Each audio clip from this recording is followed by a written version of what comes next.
we're going to start with my president's report before we turn it over to the Reverend to give her presentation. So, first of all, happy fall. It finally feels like fall today, right? For the first time maybe ever. I made a silly joke in my remarks saying that I'd like to take credit for bringing the good weather the last 5-6 weeks. Perfect tour guiding weather, right? It's been absolutely amazing, today notwithstanding. And a belated shout out to everybody who's celebrating the Jewish New Year. I'm going to keep this relatively short because we do have a pretty packed agenda. So I basically have 3 items that I want to bring to your attention tonight. So as most of you know, tonight we kick off the process of electing the next GANYC Executive Board. A little later tonight, we're going to open up the floor to nominations. The election process, starting basically right now until the results of the election are announced, will be managed by our election committee. And I want to thank the 2 members who stepped up to join and form the election committee. So Robert Jew, John Senlak, please stand up. Thank you so much for running our elections. So, any questions, comments, anything about the election from this moment forward, email election@ganyc.org. Do not send it to me as president. Do not send it to the board. This is to maintain full transparency. Neither Robert or John are running for positions, so this is how we've done it the last few years. We have people who have no vested interest, so to speak, in the election, actually running the election. So any questions you have, please email or contact John or Robert directly. They will be in communication with the board about certain things, just mechanics of the election, but other than that, anything about candidates or anything like that, that's going to flow exclusively through Robert and John, so please keep that in mind. Next up, now that our fiscal year budget for 25-26 has been approved, we can finally move ahead with offering stipends to the GANYC members who are attending the World Federation of Tourist Guide Associations conference in February 2026 in Fukuoka, Japan. The main convention is from February 9th to February 13th, and most of the tours before and after the convention, I believe, are already sold out, but there are some other alternative options that are still available through the WFTGA website. So if you're still thinking about registering, it is not too late. So tomorrow, an email will go out with a link to a Google form to apply for the stipends. We have budgeted $6,000 total for stipends for people to go to the WFTGA convention, and I'm really, really thrilled that we're able to do that now that GANYC has returned to stable financial footing. It's really important to have a presence at these conventions for several reasons. Professional development for all of the members who attend, have as many members as possible there to represent GANYC, and last but not least, to have members come back and report to the rest of the membership on the different sessions and the goings-on at the convention. So, the board will review all applications, and the amount that each member will receive will depend on how many applications the board actually approves. A couple other things to keep in mind. The stipends are issued as a reimbursement. You will not get this in advance of the convention.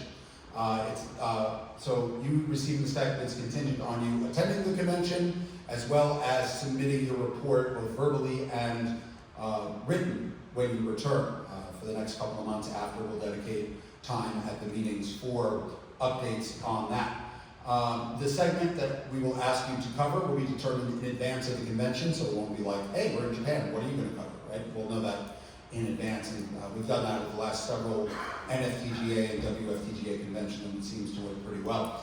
In terms of who's eligible for the stipend, anybody who goes to the conference or the convention in Japan is eligible, as long as you meet the criteria that we just laid out, that you're willing to report back and represent GANYC while you're on the ground there.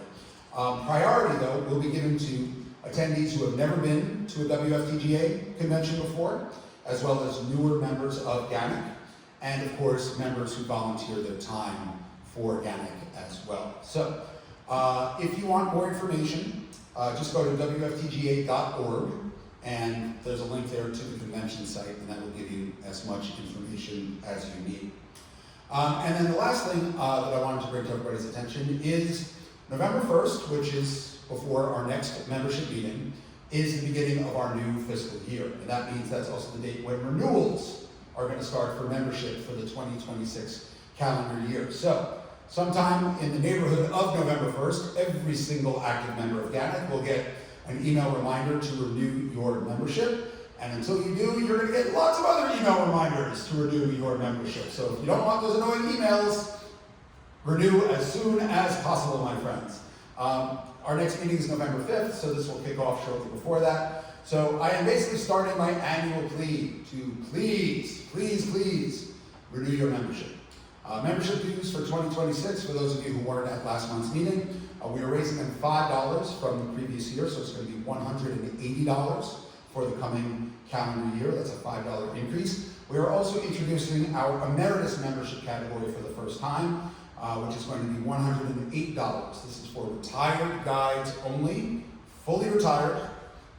All of the qualifications are in our bylaws, but if you want to stay active in GANYC, even if you're not leading tours anymore, that is one way you can do that. So I know I've said this many times, but I have to say it again.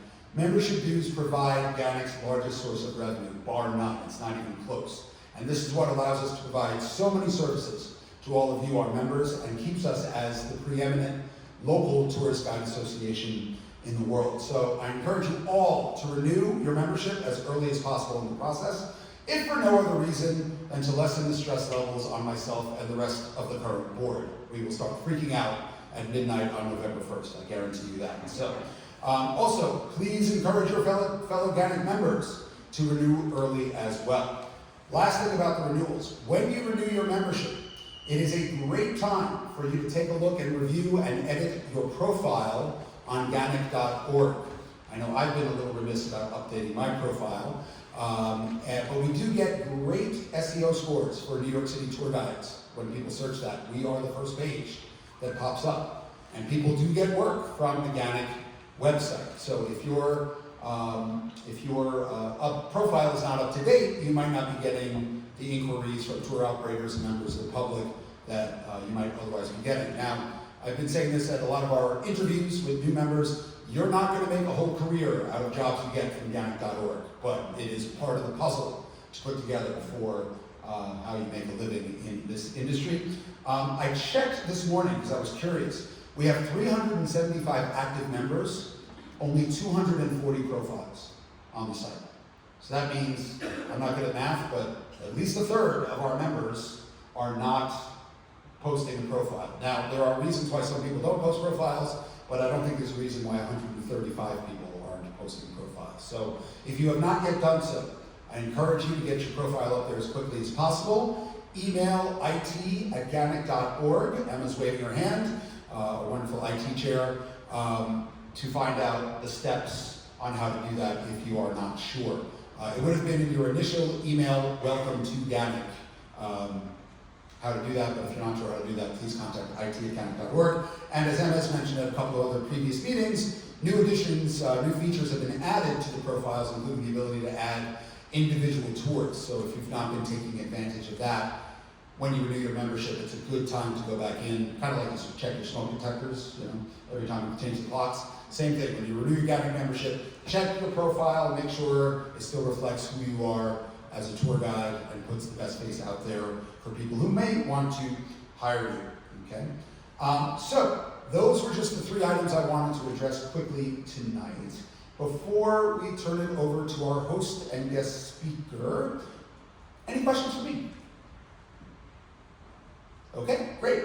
So, what we're going to do is, I believe, actually, Reverend, someone's going to introduce you before you come up. So, the gentleman who, the long-standing member who got us into this beautiful space, going to call him up to introduce our guest speaker tonight. So, Mike's up below. Hey. Come on up. Hey. Thank you for being here.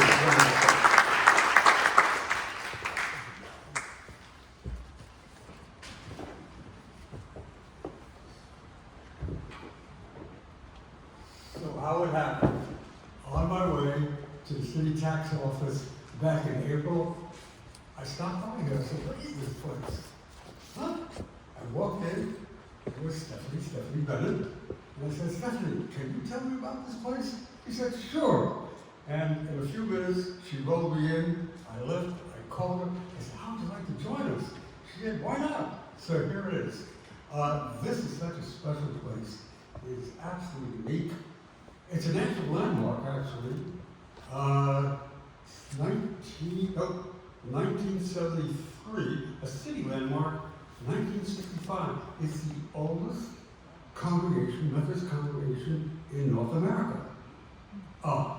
And also, it's started by a bunch of Irish immigrants. Yeah, 2 of them. In 1760, they landed here. One Philip Emery and his first cousin, Barbara Heck, they started a society here. And that was in 1766. And therefore, they started a chapel. And the chapel became a church, and the church lasted to the 21st century. Actually, there were 3 churches.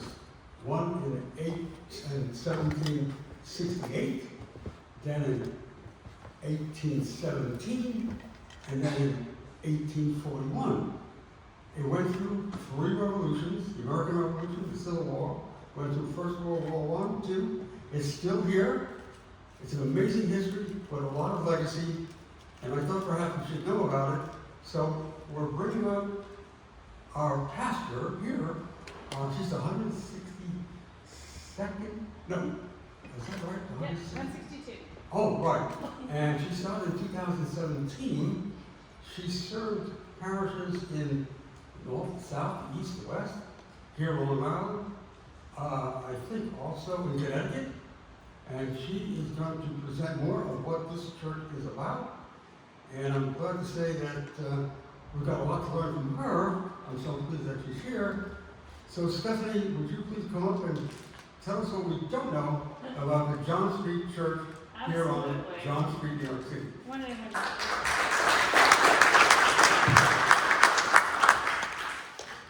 Can you hear me? Is that good? All right. Excellent. I'm Stephanie Bennett, and I do get to be the 162nd preacher stationed among the people called Methodists on John Street. And everything you heard is correct.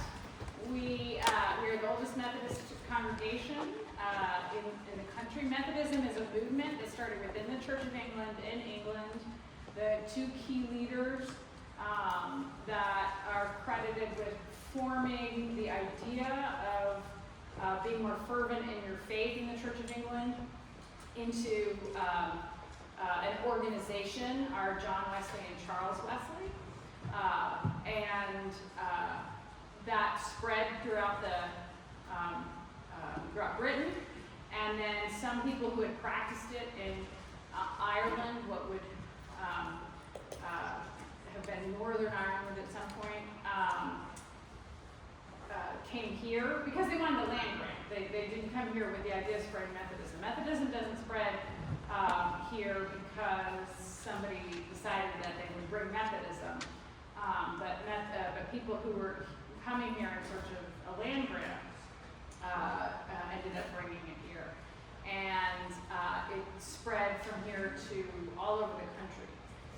And so that's the reason we still exist here, because there was, in the 18th century, there was a ton of churches down here. There was everything down here. Everybody else bailed on this neighborhood when nobody lives here anymore.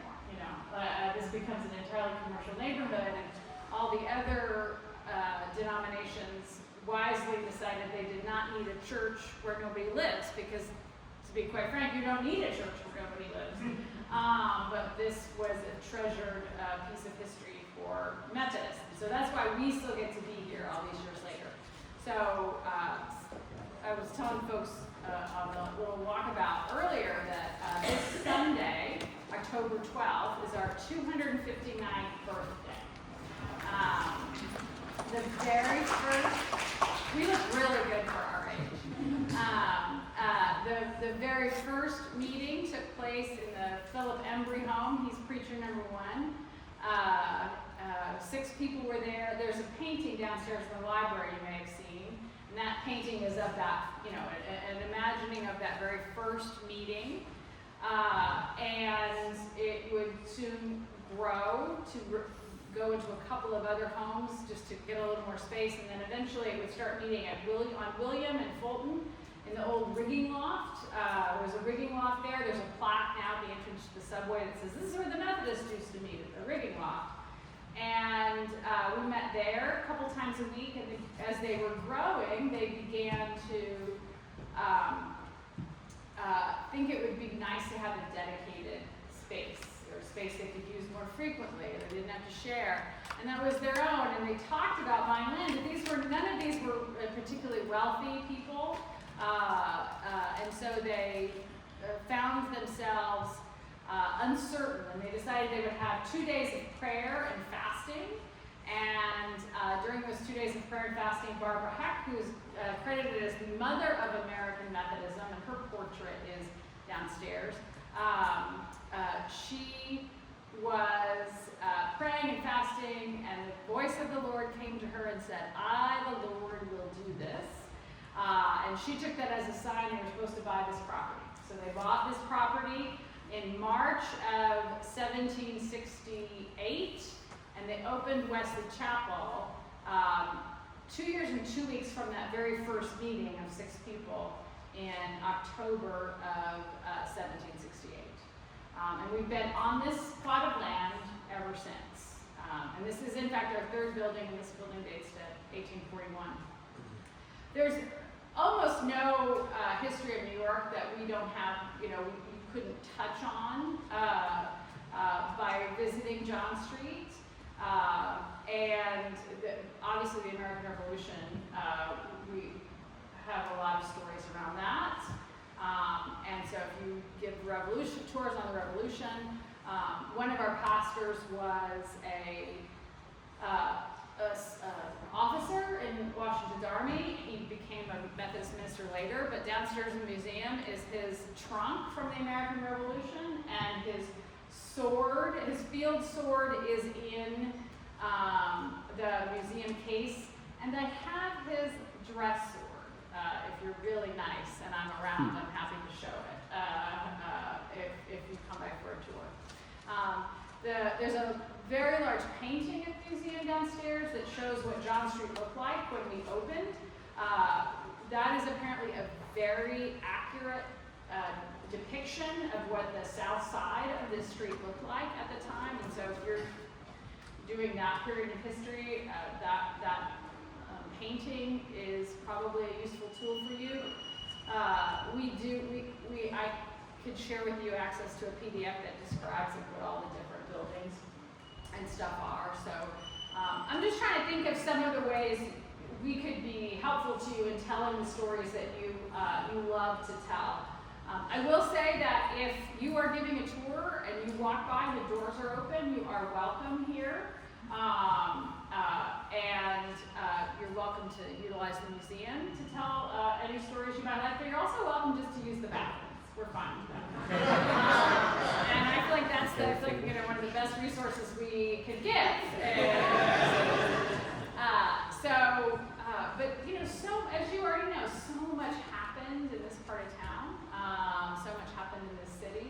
And we were here to see a lot of it, to see the city change. This block looks really different than it did, and kind of the last man standing. So I'm hopeful that we might be able to tell some stories, help you tell stories, be an asset to you. There are Sojourner Truth is one of the people who worshipped here and was in our class meetings. If you talk about Peter Williams, any of you talk about Peter Williams' history, we already talked a little bit about that with the earlier group, but Peter Williams was an enslaved man who was a member of this church from the time they were at the rigging loft, and he was an enslaved person, and the church paid $40 to his enslaver to help him find his way out of slavery. And there's a lot of nuance in that story we talked about before. I don't want to belabor it again, but we don't know who initiated that. We don't know if he went to them and said, "Can I borrow $40?" Methodism was officially anti-slavery, but they also were cautious about being too fervent about anything, because they really wanted to become more and more respectable as they grew as a denomination. So there's all kinds of those stories that help us talk about what it means to be a person of faith and the way we all sometimes fail to live into our best selves. Peter Williams was also instrumental in helping establish a denomination that split off from the Methodist Episcopal Church when a number of very accomplished African American men were part of this congregation. They were in segregated classes. So I should explain that in early Methodism, everyone was assigned to a class. And that's not a class like where you go and you hear a lecture. It's a class, it's a small group. You sat and you looked at each other and you asked one another the question, how is it with your soul? And they really wanted you to answer that question. And this was an accountability group. It was a group intended to help you be more active in your faith, be more disciplined in your faith. But at the same time, they divided those classes up by gender and race. But all the classes had a white male leader. And that was just one of the indignities that led to the establishment of a separate chapel. And Peter Williams was one of the men, along with James Barrick and some others, who said, we think we would like to meet in our own joint. Over time, that led to that congregation spinning off into a separate denomination altogether. The African Methodist Episcopal Zion Church, whose mother church is in Harlem. And if you've, that's actually, y'all should go. Y'all should go. He's so smart, like he'll tell you all the things better than I will. But that's a really significant story of our life here. Let's see. Does anyone know the hymn? Some of y'all might know the hymn. I know not everyone will. Blessed Assurance?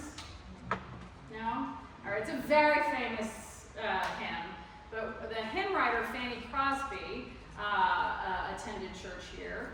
And so did her friend who wrote the tune to Blessed Assurance.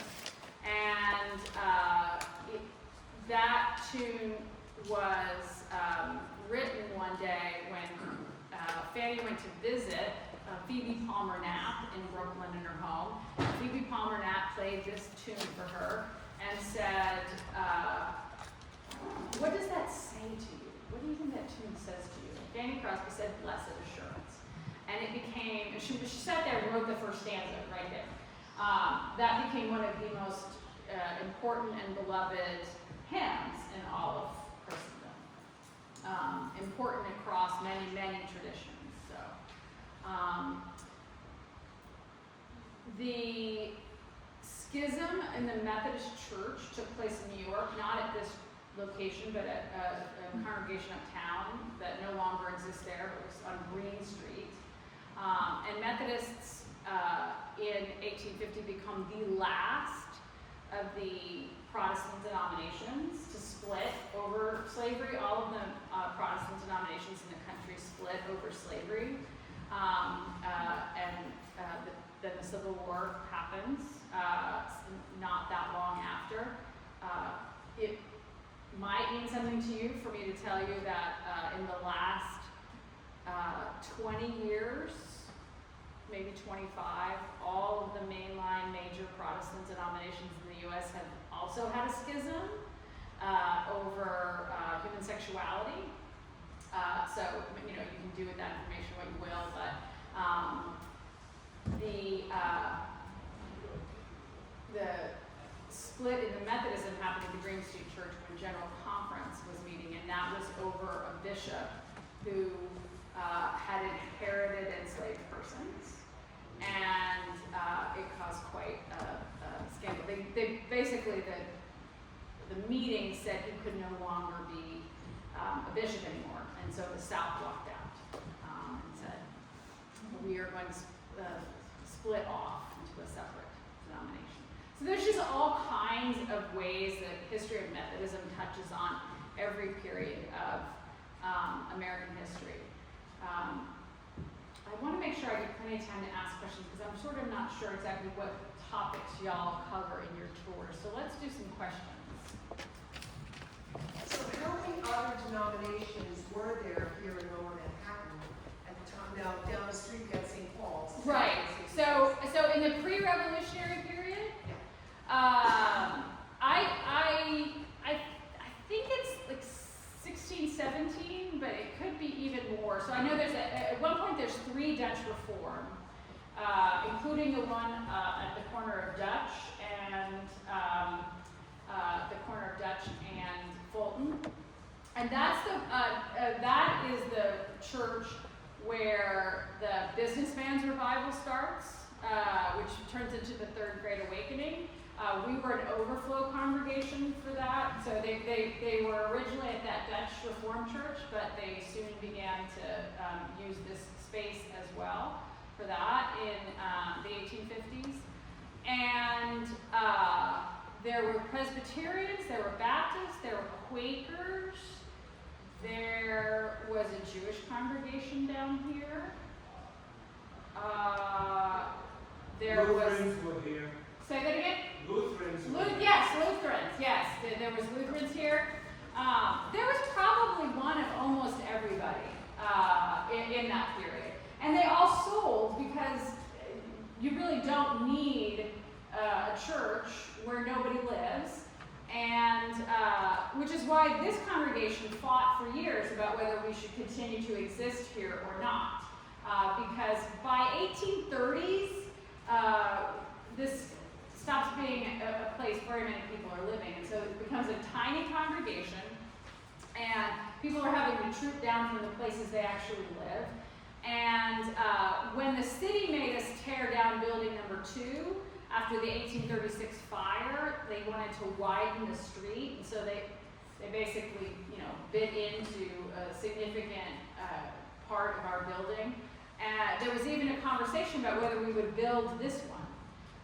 We did end up building it, but we just built a fairly modest building. You've basically seen all of it. You've seen the hall downstairs and you've seen this, so now you've seen what the space that we have for the most part.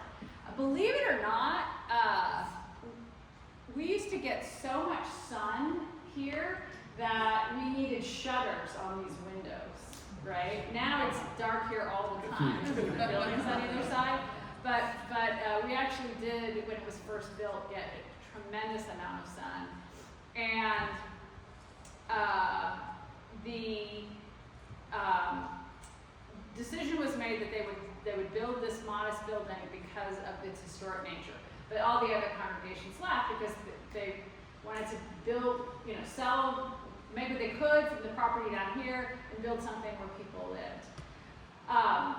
There was a point where the trustees of this congregation got it in their heads that they did really want to make a good stewardship decision and sell the property, and they had identified land near Union Square that they could buy and build another church there. And there were by this point there's Methodist churches all over town.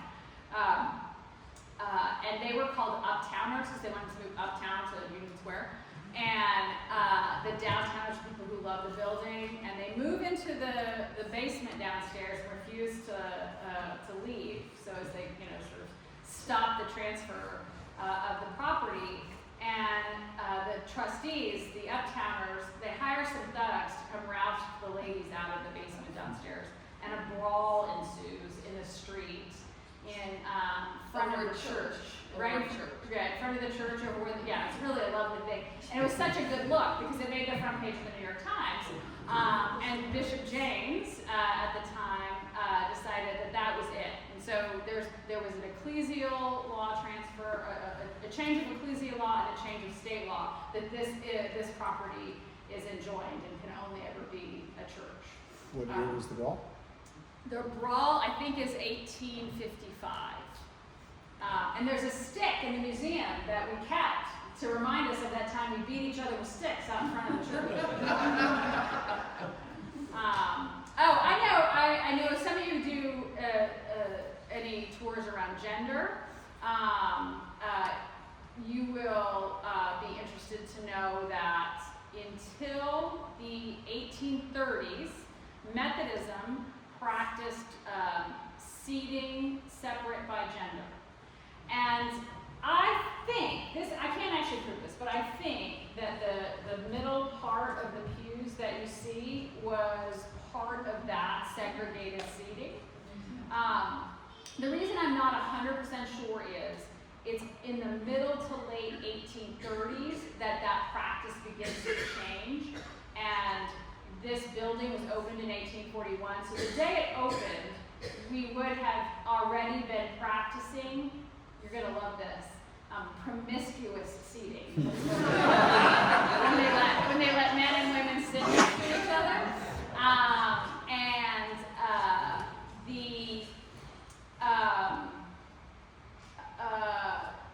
So I think what happened was they were just using a plan that they had drawn up when the seating hadn't changed, and they didn't bother to change it towards the end of the building process. So I think that's what that the vision is. I'm not 100% sure, I've never seen it. But that's the only thing I can account for, because by the time it opened, we were practicing promiscuous seating. But when they started to design the new building, we weren't.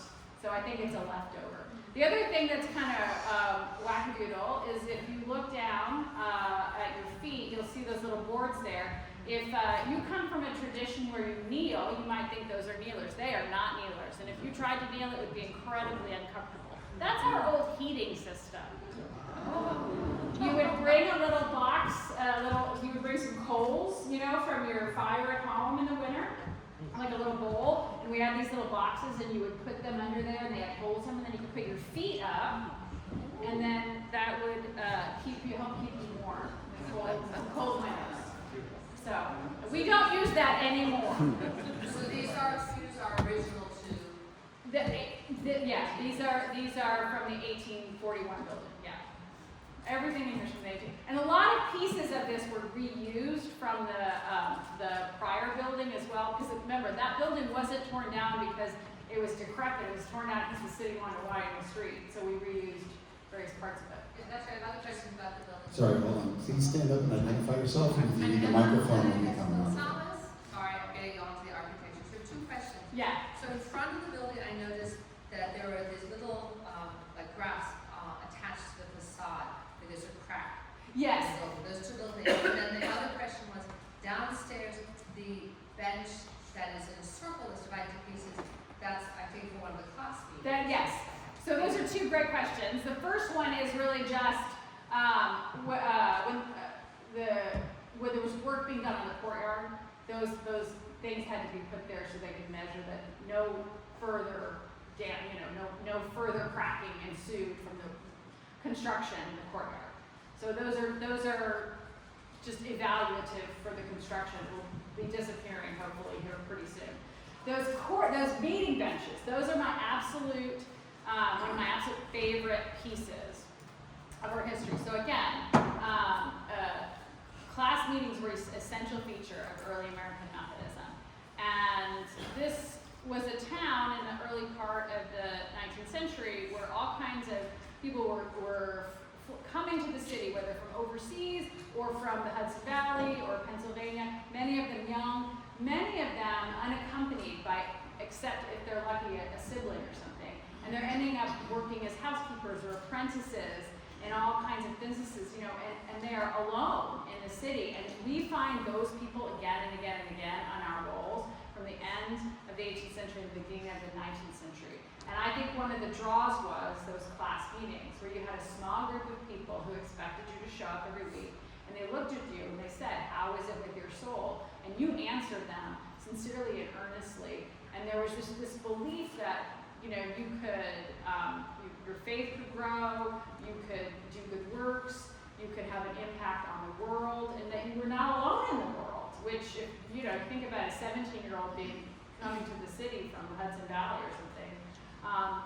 There was a real fervent belief that leads to, over the rest of the 19th century, a lot of evangelical fervor around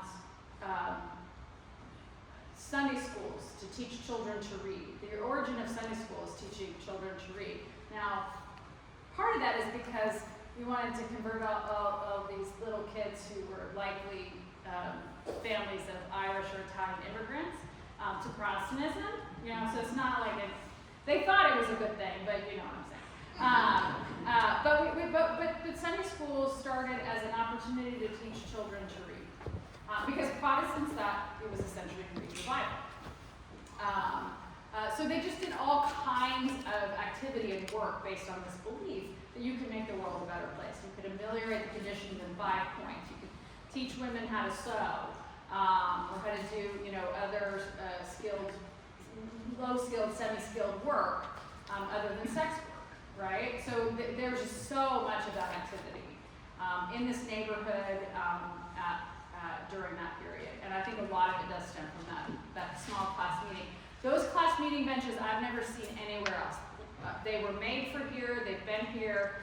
We do believe they're late 18th century, and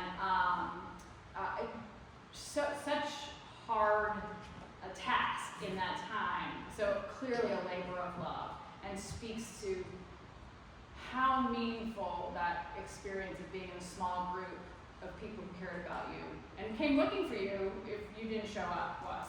Also, you could get tried and kicked out if you didn't show up, so there's that too.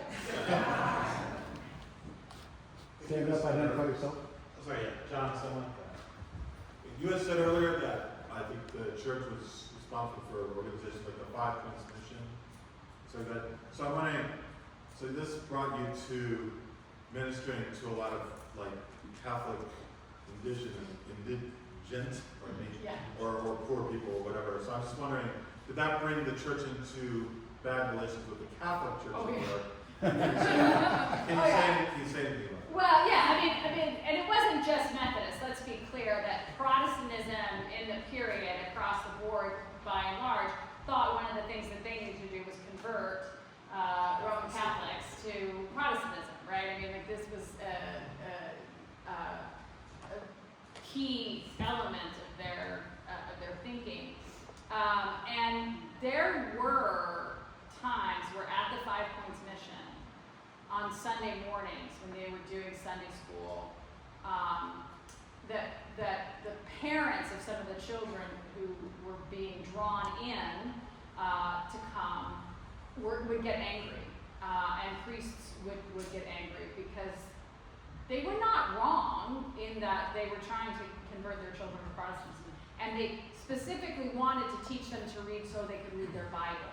Okay, so that's a key distinction in Protestantism is you read scriptures for yourself in the vernacular, right? And so it wasn't like, oh, we're going to teach them to read so they can like become lawyers and doctors. We're going to teach them to read so they can read their Bible. And if you are reading your Bible in the vernacular, then that's kind of like makes you a Protestant. And so there was a lot of conflict, and there is at least a couple of occasions I've read about where over at the 5 Points Mission, there was not a riot, but a near riot.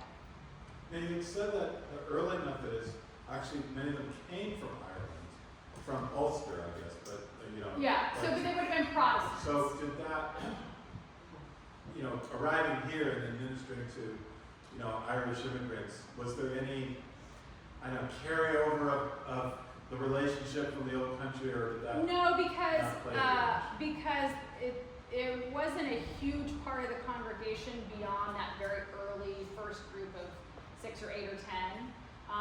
And honestly, even they moved on before too long because they finally did get that land grant. But also, they were Protestants in British Ireland.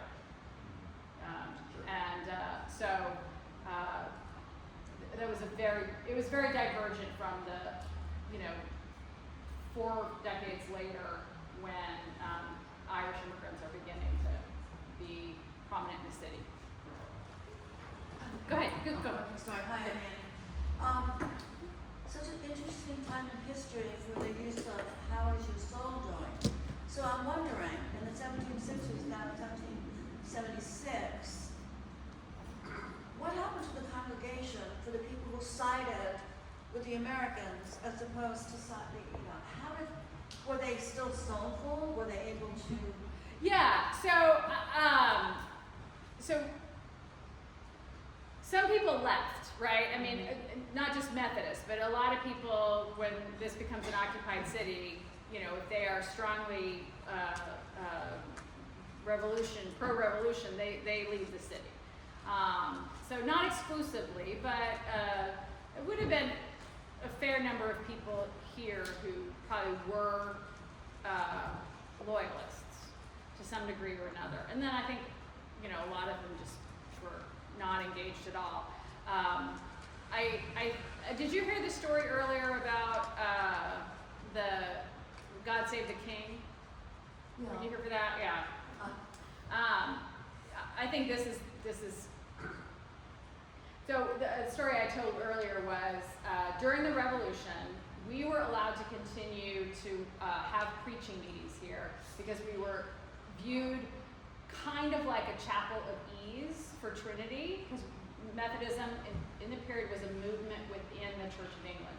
And so much like St. Paul's is a chapel of ease of Trinity, we sort of had the same status. Even though Trinity, we were kind of the redheaded stepchild, they weren't really sure what they thought of us, because Methodists were thought to be a little bit weird. People had a good time ribbing Methodists or razzing Methodists. And so one of the things that happened during the Revolutionary period is there was a preaching service going on, and while it was happening, they dug a hole in front of the front door so that at the end of the service, people would open the doors and walk out to the street and fall into a hole. That was thought to be a good time. And one of the other things that happened in the Revolution was because people weren't sure in general whether Methodists were loyalists or not loyalists, and there was certainly, just like any other religion, there were people on both sides. But a British officer walked in and said, we're going to sing God Save the King. So they dutifully stood up and said, God Save the King.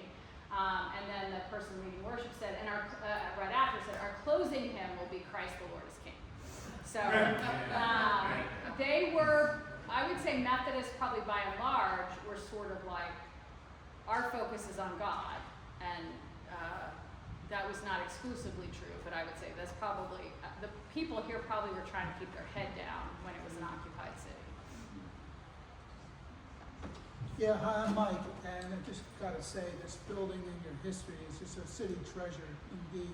Thank you. Question, because the second structure was not destroyed in the 1835 fire, that they had to be moved, in the church's holdings, are there records of the transactions of them having to move, and any reminiscences that are from the parishioners? Yeah, are you thinking About more, the you're fire? interested in the architecture or the Just the fire itself. I don't know. I don't know that I've seen anything in our archives or any church records or books about the fire itself. No, not that I can think of. That might exist somewhere, but I will say that if architecture is your thing, in addition to the painting downstairs I've pointed out to you, I can tell you that there's a PDF of our history on our website, and it was written by someone in the church who was an architect. So there's a lot of architecture information in there. So if you're doing anything focused on architecture, I would commend that to you. I think the other important point is that this is a preaching house. So I get calls, as most churches in this city do, from people who are on film crews. And mostly they're looking for a place for like catering or that sort of thing. But every once in a while comes and calls and says, we have a scene for a wedding. Would you be open to us filming there? And I'm like, well, I'd be very open to you filming here. And I tell them to come look at the room, and I know that I am never going to hear from them again. Does anyone know why I'm never going to hear from the film crew who's looking to film a wedding? No center aisle. No center aisle. This is a preaching house. So congregations that privilege very high liturgical acts are going to find a center aisle to be quite important, okay? Because those acts where you carry in the cross, where you carry in the Bible, where the choir processes in and then the priest processes in. They want a center aisle because that is an important act for their worship. In a church that privileges preaching, as early Methodism did, you're not going to give up the place you can hear best for a place people are going to walk, right? And so that's why we don't have a center aisle, and that's why we do have this, which is, sends sound back to you. It's one of the signals that preaching is very important in this tradition, less so than liturgy. Hi, my name is Jim Wanshaw, Hi, Jim. and this is a wonderful edifice site. I really think it's kind of a miracle that you're here, and that's my question is, where the other boys and girls left, you somehow managed fiscally and through the wisdom of the Lord, how did it happen then that the Methodists survived and all the others did not? Well, the others, though, left. I wouldn't say they didn't survive. They just picked up and went elsewhere. Yeah, well, why didn't you move? We didn't move because this is a historic site. It's an important historic site in Methodist history. You have to understand too that Methodist is a young kid on the block, right? So we're an 18th century church where everybody else is much older. So I have a friend who serves a congregational church in Connecticut, and his is 100 years older than us, and it's nowhere near the first, right? So it's only because we're a younger movement that you would have an important historical site in downtown New York. So they left intentionally when no one lived here, and we stayed as a witness to Methodist history, rather than, for many years, this has been a tiny congregation. It still is a small congregation, but for many years it's been a tiny congregation. One thing that was important in how we have survived and had a ministry is for 100 years, our primary work was during the week, because this was a community that was very busy and bustling on weekdays. So even today, we still have a midweek service. 12:15 to 12:45, we have a 30-minute service here on Wednesdays. But in the 50s and 60s, for example, they had something every day of the week. Women's lunch on Thursday, men's business lunch on Tuesday, all these different things that happened all throughout the week. And then a teeny tiny little group of people would meet on Sunday mornings. So that's how we did. We worked with what the neighborhood was. It's very exciting to get to be here now, and I consider myself the luckiest preacher in Methodism, not just because I get to talk Methodist history all the time, but because this neighborhood is growing. And we have people who are moving into the neighborhood, come to church every Sunday now. It's very, very exciting. We also have pilgrims from all over the world.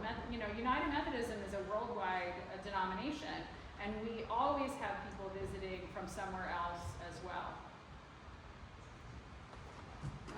Good evening. Thanks for speaking for us, Stephanie. By the way, I heard your microphone for a couple minutes, but nothing for a while. Just yourself. Oh. Well, You want to use this? yeah. Oh, there we go. Oh, I think it must be, I'm guessing, it's battery, that's what it is. Yeah, I'll do that. Thank you for letting me know. See, you can tell you're a preacher because you Yeah, well, you have no problem just project back. My name is Dave, and I'm the editor of our newsletter Guidelines. And a couple of questions. You mentioned the 1835 fire, but the 1845 fire was here, weren't it? That's the first one. I'm only familiar with the 1835 fire. Okay, probably not. But the second one was downstairs. Right. You had a portrait of some people and some kind of a clipper or a schooner behind them. It may just be a fanciful drawing, but do we know who she was? The ship? Yes. That's the Perry, and we called it the Methodist Mayflower, because it is the ship that brought Barbara Heck and Peter Embry and their families, and they would found this congregation. So we call that, it's the Perry, and it landed in I think August or September of 1860. And sorry, 1760. And yeah, we call that the Methodist Mayflower. We have time for about 2 or 3 more questions. Hi, Sarah. I was wondering if there's anything that you and the congregation are planning with the city for next year's anniversary celebrations for the country. You know, that's an excellent question. I haven't really thought that far ahead. No one's contacted us, but I guess I should maybe reach out to somebody. And I don't know what the city has planned, but yeah.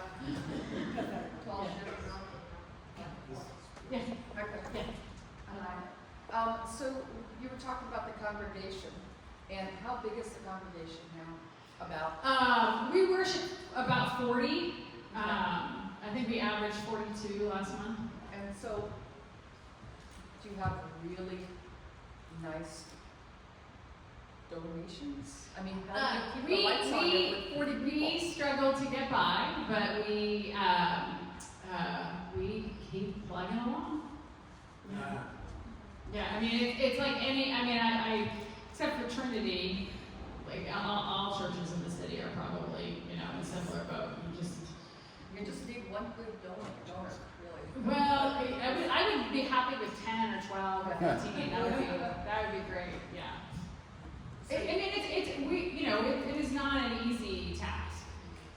But so that 40 that you have are regular, or is it about 40? So that's the thing. Church life is so different now. So I'm from Texas, so church life is very different, even there. But up here, it's way more different. I probably have 60 or 70 people who I see at varying times through the year.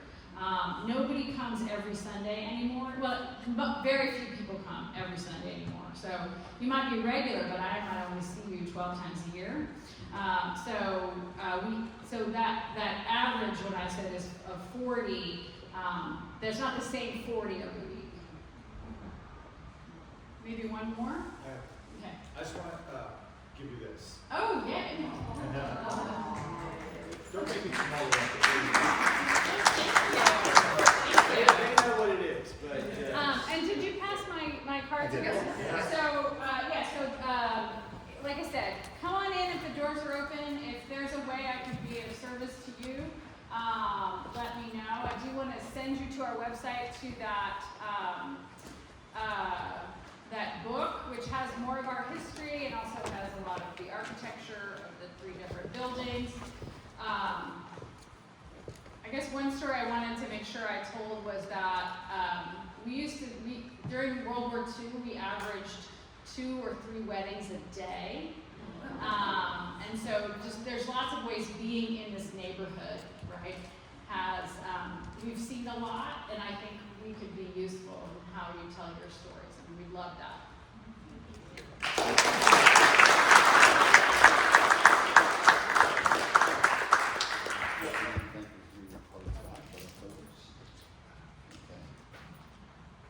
All right, how great was that? Yeah. Thank you again, everyone. Yeah, it's such an inspiring space, so it's amazing.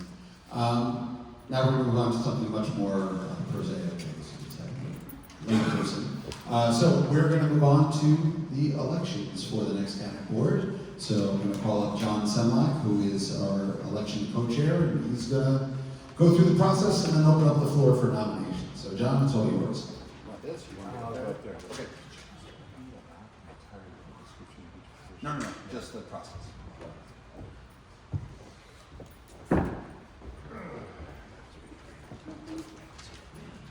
Okay.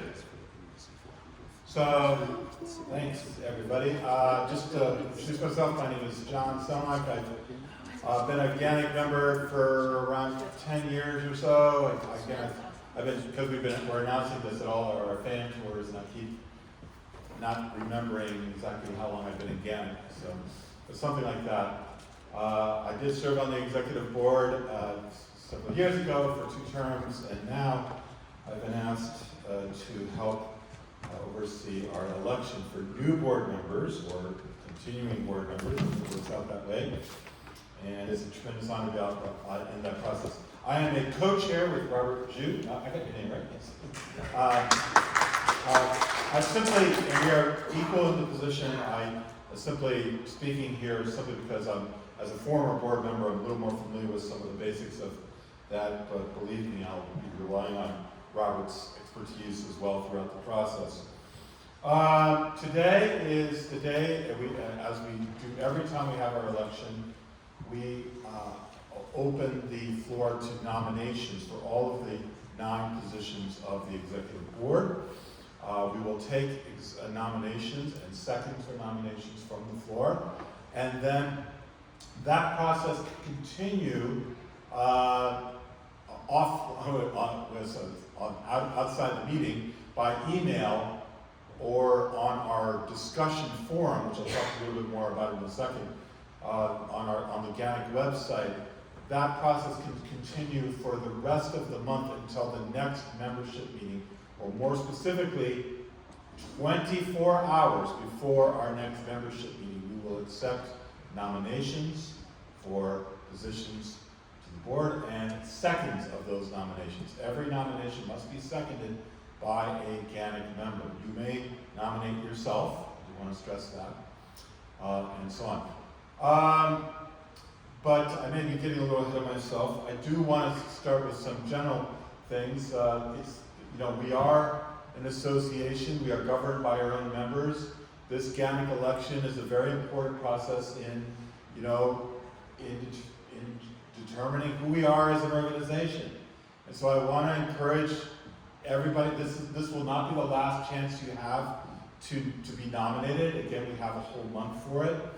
If you are interested in contributing to GANYC, consider either running for office, which is the greatest commitment that you could make, of course, or if that is too much, you can still participate by, nominating somebody or convincing somebody else to run, and of course voting, and also discussing with the candidates what you want to see from them.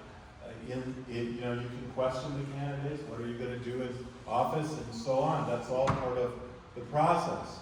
Okay. There are many ways to contribute to GANYC. You can, join a committee. You can offer a fan tour. Those are all great things.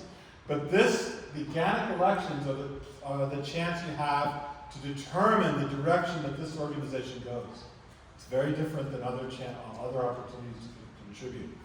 So this is a very special moment for our organization, and again, I'm very honored to have my role in it. Okay. Our executive board consists of 9 members. Some of you may not know that. Okay. There's a president, 2 vice presidents, 2 secretaries, and 9 members at large, and also that 3 members at large. Pardon me. And the treasurer. Okay. So there is a full description of all of those board positions. I'm not going to read these descriptions out. That'll take too much time. But there's a full description at several places. The president, Michael, sent out an email to all members with announcing that what's going on today, and there's a link in that email. There will be links, and other will be posting that link far and wide. You'll be able to get a description of the duties of that. I do want to say that it can seem daunting to serve on the executive board, having done it for 2 terms myself. It can seem like, oh God, I can't possibly do that. It's sometimes been described as taking on a second job. And many people will second that. But I do think it's important to also understand that it's a team of 9 people when we have a full board. And those 9 people contribute as they can. Some people do more, some people do less. Everybody finds a role. And so, there is room for, flexibility in it all. You don't have to, think of it as something, that you're spending every living moment on. Even though it appears like some of our board members actually do spend, so much amount of time. So I do want to just bear in mind that it seems incredibly daunting, but we need members to run. We really do. if you want to make that contribution to our organization to help it run better and to have a voice, this gives you literally a voice at the table, at the highest table again, then please do consider running. Okay? All questions for the election going forward after this meeting should be directed to the email for the election committee. It's an ad hoc committee that will only exist for the 2 months period of the election. It's election@GANYC.org. That's election without an S. I actually initially made that mistake. Election@GANYC.org. That is an email that will go to both myself and Robert. It is, some of you will know that's on the news, the GANYC email servers called Zoho. So we are receiving that email. Please do not use our personal emails for this. The emails should go to election@GANYC.org. That includes any questions about the election process, but also nominations, if they are made after this meeting finishes, and also seconds of nominations. Okay? And acceptances. And acceptances, yes, perfect, thank you very much, yes. We need every nominee to formally accept the nomination. We'll be chasing some of those down. That's one of our jobs as the election committee. If we know that somebody's been nominated, we're going to chase, and you don't send an acceptance to us, we're going to find you, and we're going to say, are you accepting the nomination? Don't worry, but yes, the communication will be through the email at election@GANYC.org. I said that enough. Any other questions or comments? Yes? Just a point of order, you said that nominations would be through the November meeting, but it says on the agenda that they have to be done by the end of the month. Can we get a clarification on that? Thank you very much. Yes, I'm gonna. Yeah, so, sorry, it's Mike. I think that was just a mistake on our part putting together the agenda. What's in the bylaws is actually what John said, which is that 24 hours before the November meeting, we will accept nominations. That is true, and it is important to emphasize a significant amount of this process is governed by our bylaws. And I did want to state that at one point. One of the things I encourage anybody who wants to run, and also anybody who just wants to be more familiar with the process, to fully read our Constitution and the bylaws, because a lot of this process is laid down right there. And of course, if you are a member of the executive board, just like, when you serve in office in our country, you are, I mean, there's no oath, but you are, your job is to uphold that Constitution. Let's move on. Okay, so now we're going to open the floor to nominations for president. So we're going to do that for president first. Yes? Hi there, Garrett. Do I have to say my name? Yes, you have to make sure. Please, everybody, please must identify the first and last name so it can be recorded. I'm Garrett, and I will not curse. All right. Anyway, for president, I think it'd be a huge mistake to not elect Mike Morgenthau for another term. I hope he accepts. Do we have a second? Second. Wait. I need to call out AJ. AJ Stevens, I second the motion. I humbly accept. All right. Okay, yes, another one. Yes, please stand and identify. I'm so sorry, there was a moment for questions and then we moved out of the nominations. Right? Pardon me. Are we allowed to ask more Yes, questions? Go ahead. Two questions. When do the terms start and how long are they? Excellent. They are 2-year terms. It begins January 2026. January 1st, 2026? At the membership meeting. Yeah, they begin at the very first membership meeting. Thank you. Okay? Yes? Clarification, can someone be nominated for 2 offices and run simultaneously? Yes. Okay. Bob Gelber, I'd like to nominate Jeremy Wilcox for president. Okay. Do we have a second? Emma, please. Yeah, Emma Gonzalez, I second Jeremy's nomination. Okay. Secretary, please at any time let us know if you're unable to record those details. So we have Jeremy Wilcox. Yes, are you? I accept the nomination. Okay. Do we have any further nominations for president?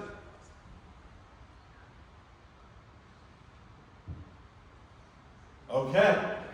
Yeah, but now again, we have until the end of the month, well, I'm gonna say the end of the month, but it's again, until 24 hours before the next meeting for nominations. Let's move on to vice president. There are 2 positions, but there is only one. Everybody is in the same slot. Okay, the way it's going to work is we're going to all make 2 votes for vice president, and the top 2 vote getters will be the vice presidents. So, do we have any nominations for vice president? Bob Bell. I'd like to nominate Catherine Hill for vice president. Second. I'm going to take somebody else. Sarah Lyons, second. Okay. I humbly accept, thank you. Anybody else?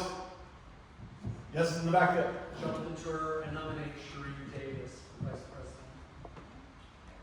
I second. Okay, we got a second, and Catherine, stand up. Second. I second. Good, just make sure you do. Do we have an acceptance? Oh, we have a decline, so the nomination is declined. Sorry. It's all right, that's the option, you have that option, no, there's no pressure on that. Also tell John, they can think about it. And Yeah, very good point, thank you very much, you do have the option to think about it for a period of time. Until, again, the deadline for all of that is 1 day before our next membership. Okay, any further nominations for vice president? Yes? Yeah, Please identify yourself. Identify yourself. Your name. Mike Grant, sorry. Yeah. Allende Stevens, as vice president. We have a nomination for Allende Stevens, otherwise known as AJ to some of us. We have a second? Please. So hold on. Name yourself. Guys, hold on. You need to name yourselves. This is not optional. If you are nominating somebody or seconding a nomination, you must stand up and say your full first and last name for the GANYC minutes, okay? Yeah, it's very I know it seems cumbersome. We have to do it this way. So, thank you. Your last name again. Vincent Million. Michael Grant. Michael Grant, sorry about that. AJ Stevens, I respectfully decline. All right. Any further nominations for vice president? Emma, please. Emma Gonzalez. Emma Gonzalez. I'm nominating Rowe, whose name I'm not going to try to name. For vice president. Can you repeat we need that name repeated for the minutes. Schmabonian, Okay. S-H-M-A-B-O-N-I-A-N. Do we have a second? I second that. Deborah Blau. I'm Deborah Blau, and I second Rose Schmabonian. Do we have an acceptance? Yes. Any further nominations for vice president? Going once, going twice. Again, we have until the entire nomination period. We will now go to nominations for secretary. Again, there will be 2 positions of secretary. Jonathan Tour. I nominate Rosera Dallas for secretary. Sorry, repeat that name please again. Rosera Dallas. Okay, do you have that name? Who's that person here? Okay, perfect. Oh, yes, I'm sorry. Was it? Okay, do we have a second? Okay, Catherine Hill, Catherine, second. I'm gonna just try to speed it up if I know the names up, but I don't know everybody's names. So. I humbly accept. Humbly accept, yep. Any further nominations for secretary? Joe Spilak. I nominate Lee Hallingby. Lee Hallingby. Okay, do we have a second? AJ, or Allende Stevens is seconded. Okay, Mitch got it yet? Yeah. Okay. Lee, do you accept? I respectfully decline. Okay.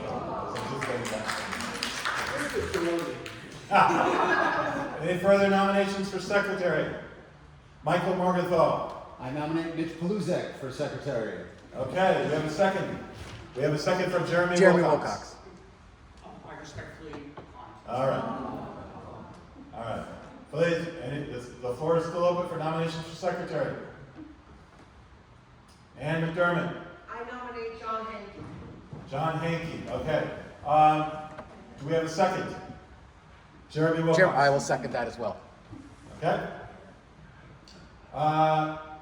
John, do you accept? You don't have to decide now. You can delay. You can think about it. Okay, you're going to think about it? Okay, that's important. So you please, and we'll be chasing you on that, but thanks very much. Don't worry. You have a full month until the end of the nomination period. And speak to the previous secretaries. Yes, and you can, and yes, okay? Any others? Okay, that's it. We will now move on to what I think is one of the toughest jobs, having witnessed it, is the treasurer position. Let's see, I know I'm going to get somebody, Sherry, please, do you have a, Sherry Davis? Sherry Davis, pardon me, I know. I'd like to nominate Sarah Lyons. Do we have a second? Sit down. Gary Dennis. My name's Gary Dennis, and I second the nomination. And I agree with Do we have any further nominations for treasurer? We usually don't. I was going to say as an aside, that is the one position that I've seen unfilled for a time where nobody was willing to do it for a period of time. It is a very demanding job. Okay, again, nominations are still open for the rest of the people. John, did you wait? Okay. All right, we are fine. The last position is member at large. There are 3 positions.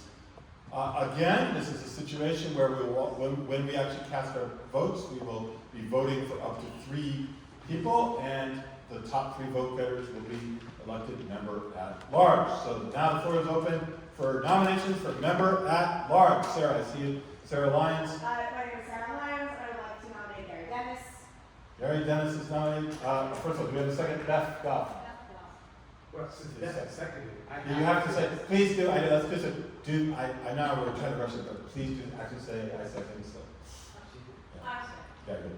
I accept. Okay, further nominations. Could you explain what a member at large does? Member at large,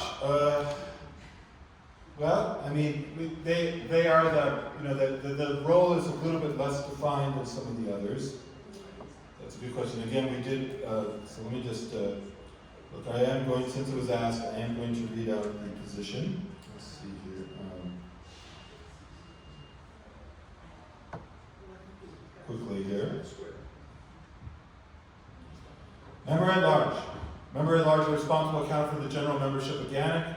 Same voting rights as the board's officers. So everybody gets 1 vote on the board. The duties will be determined during the course of the term, as requested by president, fellow board, and membership. They may be asked to serve on committees, so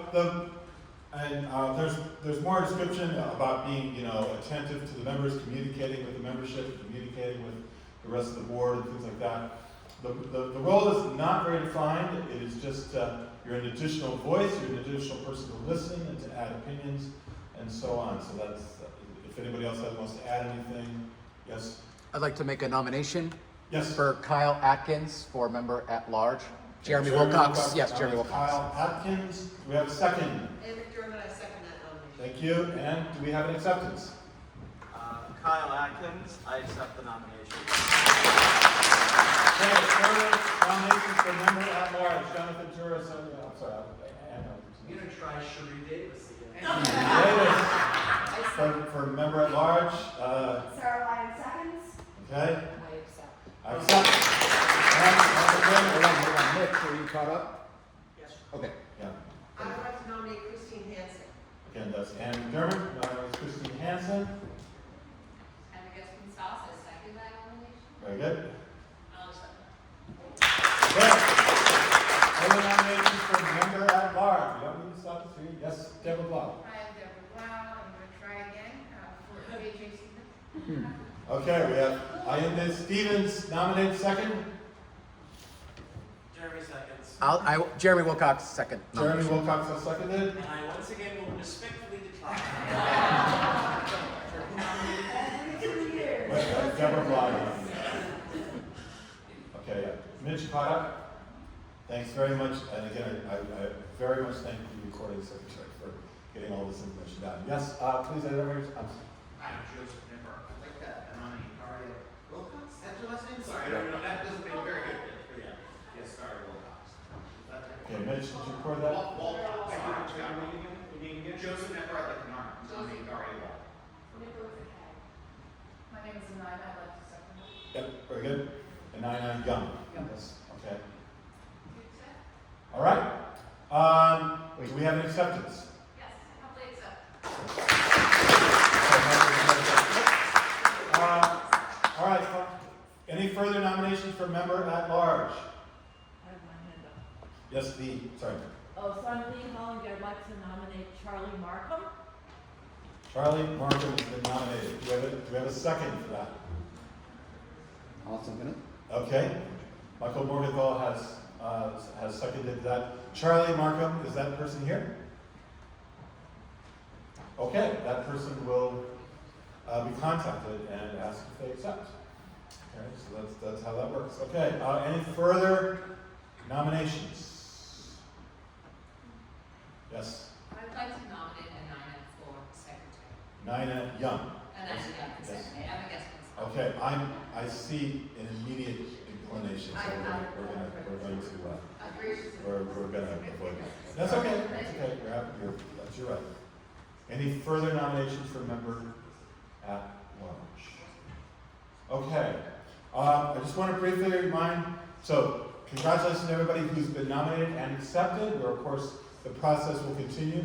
I do want to just say a few things. You're not required to attend any of the meetings for the rest of the year, although it is highly helpful if you attend the November 8th meeting, which will be at, somebody remind me where it is. It's at the 50th Theater Center. Theater Center. Yeah. Wednesday, November 5th. November 5th, pardon me. Thank you very much for correcting me on the time. Theater Center is on West 50th Street, right in Newtown. And that meeting will be solely devoted to the candidates. You will be recommended to have a prepared statement. You may ask a fellow member to read that statement for you if you're not able to be present. But otherwise, all candidates will be allowed to give a statement, and then they will be able to receive questions from the membership. Okay, that will be the main activity of our next meeting. Does anybody have any final questions? Okay. Anything that has been left out that we should go over? All right, again. Yes? Where can we discuss the election, the official forum? You mean the how it's The discussion forum. the discussion forum. Yes. No, pardon me. So again, the nominations can be sent. Thank you very much. So the nominations can be sent to the email election@GANYC.org. You can also discuss the election or make nominations or second nominations at our discussion forum at the GANYC website. You'll find it at that. This is also where all candidates will be advised to post their statements. Okay, the candidate statement about you as a candidate. You may post those statements elsewhere where the membership can see them, but we recommend everybody do it there so that everybody will see them. That the GANYC website is visible by the entire membership. Remember that not everybody, for example, is on Facebook or has access to the GANYC Facebook group, although we encourage that. The GANYC discussion forum, I know we don't use it a lot, but that is visible to the entire membership. So we encourage people, every candidate to post their statement on that. You can ask us to post it for you if that's preferred. But that, yes, that's it. Got that covered? Subscribe to. Make sure to subscribe. Yes, and you can subscribe to it. Very good. So you can subscribe to the discussion forum to receive updates so that every time something is posted there, you'll be able to see it if you want to follow the election. I'll get to a question there in just a second. You can unsubscribe after, it's only after the election ends, after 2 months, that's probably going to be the main activity that goes on. Yes? Joseph again, if we nominate someone via email, how does seconds work? Yes, that's a good point. You should encourage somebody else to, you probably should encourage somebody. Yeah, CC somebody. People can second their own nomination. What? Just like they can nominate themselves, they can second. It's like if I nominated you, you could second your own nomination. Yeah, candidates can second their own nomination if they're aware of it, yes. You are allowed to either nominate yourself or second your own nomination. But you do need to somehow make somebody aware that the nomination is being made so that it can be seconded. CC them on the email. Yeah, CC them. Yes? Sorry, Emma, and then Catherine. I was going to say about, so the discussion forum that we really don't use because talk on social media amongst themselves, when you go to the members page, and you log into GANYC, you log into the main profile, and you go to the members section, and you log in, you will see on that page, it will say wildly required features, and you'll see discussion forum there. I'm making a separate page for this election, and so the link will be there as well. So nominations can be made there, seconds can be made there, discussions can be made there. Anyone who's been nominated, you can email your statement to election@ganyc.org and copy it@ganyc.org. I'll put it into a PDF and make sure that's all on that page. That is a page that's internal to the GANYC website, so everyone will be able to see it. We'll be able to read everything, we'll have everything there. And so I'm sort of providing tech support in terms of that. The discussion forum, that's accessible to everyone. And like Robert said, just make sure you subscribe. You see the top page, subscribe, and you'll be given the choice whether to get an email every time something new is posted, or once a week, or however you want to do that. So let me know if you have questions. Any other questions? Does somebody? So if people nominate people via email, will it be posted on that forum? Okay. The candidates, everything will be posted once the election committee has it all together. And then all the names will be on the agenda for the November meeting as well. Right. But if you do send a nomination by email, again, you need to probably CC somebody so that somebody else sees that so that they can provide the second. Yeah, CC, but obviously if that's your question. Okay? Thanks.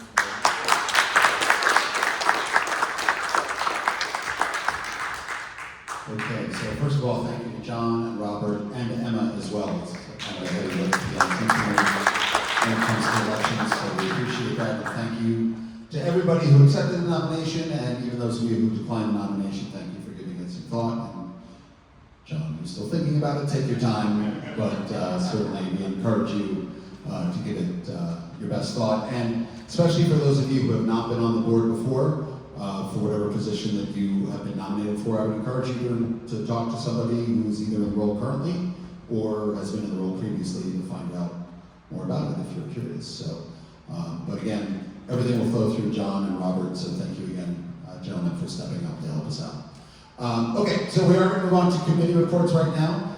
You are welcome when I call you up to either use this handheld mic or step up to the lectern here. There are a lot of little steps on the way up and down the stage here.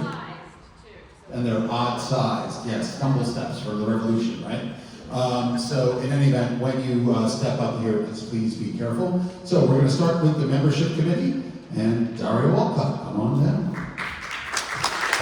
So for those of you who have not given reports before, Gary Dennis, right in the front row, he is the timer. He will tell you when your 5 minutes is up. Hello everyone, I'm Daria Walcott. I'm going to keep this pretty brief because I know we're running out of time. I'm a new member of the membership committee, and I'd like to introduce the members of the membership committee by having them raise their hands.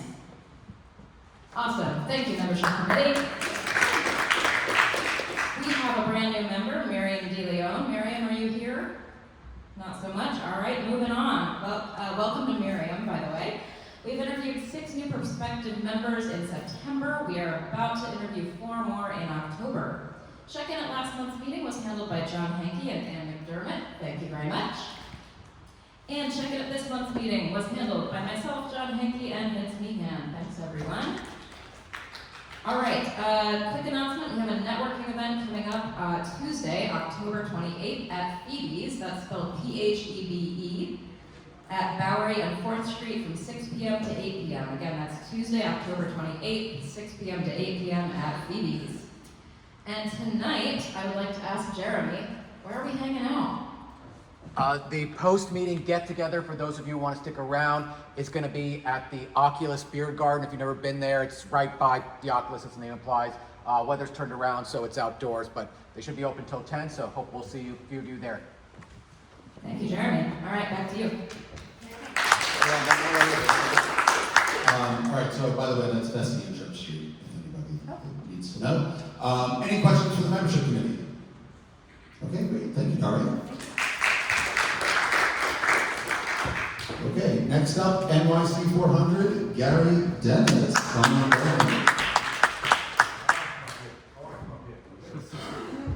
There's nothing like a nice Jewish boy coming into the market, right? There you go. All right, I'm not timing myself, so someone better time me. This will be quick. The NYC 400 committee is getting ready to present our next round of tours highlighting the 400th anniversary of New York City. As this is going into, have been put into the record because I sent a report into secretaries. I want to thank the people that have done this before and the people who are doing it now. That includes Erin Donnelly, Lee Hallenby, I'm going to mangle her name, so thank God she's not here, Cindy Levinson, and Andrew Kirshner, and coming out of retirement, there he is, Smoking Joe Shalom, right over there you go, Smoking Joe, and of course, John Bennett doing his Lincoln tour. The Manhattan Borough President's Office has been on board with this, which is shocking because no council member has been, except for Gail Brewer last time. She's now ghosted me, and so is Helen Rosenthal's office. I put in a request to the West Side RAG because I figured, there you go, it's not a bad place to have it be listed. We got a lot of response through the Manhattan Borough President's Office, so I was pretty happy with that. I mean, that's where people basically found it, was that way. I don't know about the rest of you, if you asked, some of you guys, well, I don't think they're here, but if you did tours last time, and I'm gonna ask you this time, ask how they found out. Ask how they found out. And also make sure you mention GANYC. It is coming up on Saturday, the 25th is when we're doing this, and just thank you very much. And notice I didn't curse, all right, there you go. It's pretty cool up here. I'm gonna be a preacher now, I'm gonna convert, there you go. I'm gonna find that method. All right, that's it, there you go. It's not too late, Gary. Thanks so much. Hold on. Do we have any questions for Gary? We have a question over here, Jeremy. Not so much a question, but I did one of the tours last time, and I did ask them how they heard about it. I think it was through the Manhattan Borough President's Office. They said there was an email blast, yes, but not the GANYC one, through the Manhattan Borough President. So that's how they found out. Yeah, that's how they found out. And I think Nina had a question. Yeah, is there a deadline for volunteering? As soon as possible, because I got to get them a list, and the list they asked for 2 weeks before, not before, but 2 weeks before the event, like don't send it now, kind of thing. So that way I can add it in. I already have it set up on Wild Apricot. So it just have to just cut and paste the links. That's all I have to do. Send it to them, and they'll put it in their email blast. So that's the idea. So how do they reach out to you? They just reach out to me through the email that is assigned to me, nyc400@ganyc.org. I said org. Okay, yes, Lee Hallenby, please state your name. So can GANYC members sign up for the tours as That's a if it was iffy regular thing. fare? That's these are not fans per se. So this is, what I'm saying? It's more about spreading the word of GANYC. We already know about GANYC because we're here. There you go. All right. So we don't need any more of that. I have no problem with that. And some of you guys are really putting big numbers in there. I gotta say, I think you said 25 people on your tour, John. I'm limiting it to 15. Maybe, I don't know, maybe I'm older than you, so I don't know if I can handle as many. But the point is that if you also too, Lee, you've got a lot of people, a lot of slots there. So if you want to, it's fine with me. I don't care as long as there's like strangers on the tour. We need those strangers out there in the dark, to worship us. So, right? That's what it's about. All right. Any questions? Any other questions for Gary? Any other questions? Okay. And why is there a trap door here? What's the deal with that, lady? All right. Preacher lady. All right. Thank you. Okay. So next up, our ad hoc rebranding committee, Vice President Catherine Hill.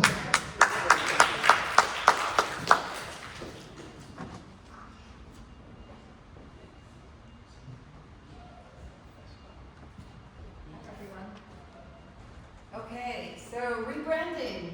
rebranding GANYC. We had our first official meeting 2 weeks ago, and we've been very busy as a committee. We are actively working on compiling and editing results from the surveys that were sent out to membership, the executive board, and our GANYC stakeholders. This important data will give us a complete look at what we believe the rebranding effort should focus on. We are taking into account the goals, words, and phrases that will drive and inspire the future of the organization and our brand. We are also collecting images and color palettes that can be used as an inspiration for our creative design brief. When complete, this brief will contain the most relevant and consistent feedback from the surveys, as well as the essentials, including our brand story, our brand promise, and ultimately arrive at a new mission that reflects our association looking forward. From all that we conclude that this in-depth and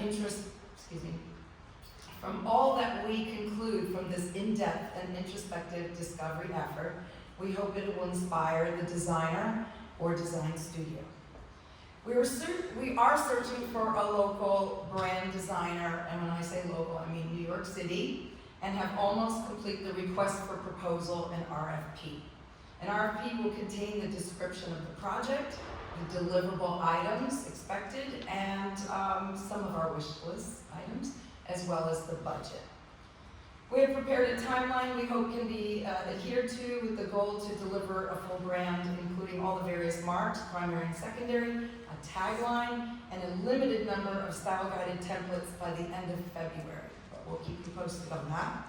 If anyone in GANYC knows of a brand designer locally that is located in New York City, please send us their information.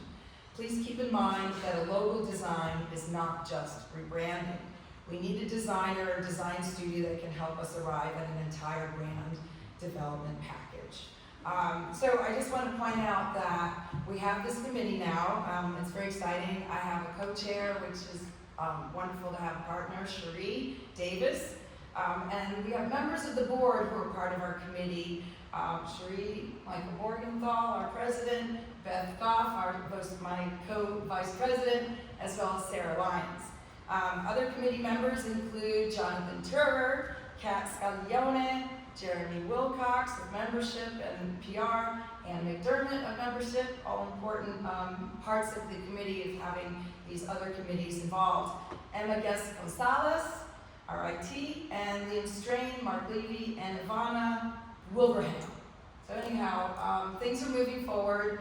As we all know, it's a volunteer job, so we're doing the best we can in the time we have. So we'll keep you posted each month. Great. Thank you, Catherine. Any questions for Catherine about our rebranding efforts? Okay, great. Thank you. Next up, the awards committee, Sarah Lyons. Come on in. All right. I never get to stand on anything tall. Hi, everybody. This is very exciting. Not least of which because this is the beginning of the 2026 Apple Awards season. So this is my first committee report in a while. For those of us who are newer and may not have had experience with the Apple Awards season before, the Apple Awards are a GANYC event that celebrates all the great and the good of New York City, the people that make our jobs more exciting. It is a networking event, both for the organization and for individual attendees, but the reason why committee members love doing it so much is because we get to celebrate the people and the organizations that we love and that you love. Now, for those wondering if the season has started, does that mean you have a date? Yes, we do. March 9th, 2026 will be the next Apple Awards ceremony. The ceremony is always preceded by a reception, which is a great opportunity to meet the other people in attendance and look really cute while you do it. That's part of the point. It's very exciting. So our next ceremony will be March 9th at Merkin Hall. We are returning to Merkin Hall. They are very excited to have us back. If you don't know where that is, it's in the Kaufman Music Center right next to Lincoln Center. The other thing that you need to know is that nomination season is starting in 13 minutes. 13 minutes from now, you will receive an email asking for your opinion. We want to know who you love, so please tell us. The only way we will be accepting nominations for the 11 categories available for nomination will be through that form. Do not email me, you know who you are. Instead, we would like to encourage you to nominate as many people as often in as many categories as you like in that email, in that link that is in the email. There will be a Google form linked in the email. Please use that. All other forms of nomination, including shouting at me across the street while we're leading separate groups, I will unfortunately have to ignore. And finally, we do have a meeting schedule posted on Wild Apricot. We are aiming for evenings on Zoom on Tuesdays, one Tuesday every month, although October is an exception. Our next meeting will be online on October 13th. Anyone and everyone who would like to participate in planning the awards is more than welcome to join us. And all of that information will also be available in the minutes and in coming emails, along with at the next meeting where we will be giving presentations. I will tell you about the two non-nominatable categories, our selections for Lee Gelber Award for Guiding Spirit and Lifetime Achievement. So, questions for Sarah? Jonathan? The nominations begin later tonight. How long does that nomination window stay? You know, I don't have the email draft on my phone, but I do know that when the email goes out in 11 minutes, there will be a deadline posted within that email. General time frame? You got about a month. About a month. You got about a month. You got until like 4 days before our next committee meeting in November. Robert? Do you have to be a member to nominate the awardee? You do have to be a member to nominate the person who you would like to see receiving the award, yes. Any other questions for Sarah? Notably though, this will not be an issue this season, but next season, when we do have nominations happening concurrent with the existence of an emeritus membership, emeritus members will also be allowed to nominate. And vote. And vote. Great. Thank you, Sarah. Next up, Education Committee. Easy for me to say. Education Committee with Nina Monday. Nina,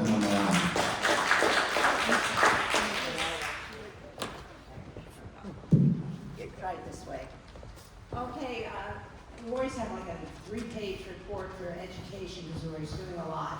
A quick, all our members, Bob Gelber, Jeremy Wilcox, John Stenblack, Lisa Puccio, Susan Birnbaum, Eileen Rohr, Mark Catapano, Sarah McGrath, Suzanne Reisman, and our liaison, Lee Allington.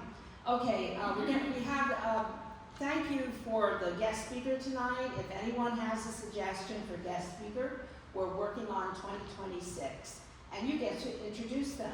Sometimes we can't fit guest speakers in the guest speaker slot because we only have it once a month and your speaker might not be available.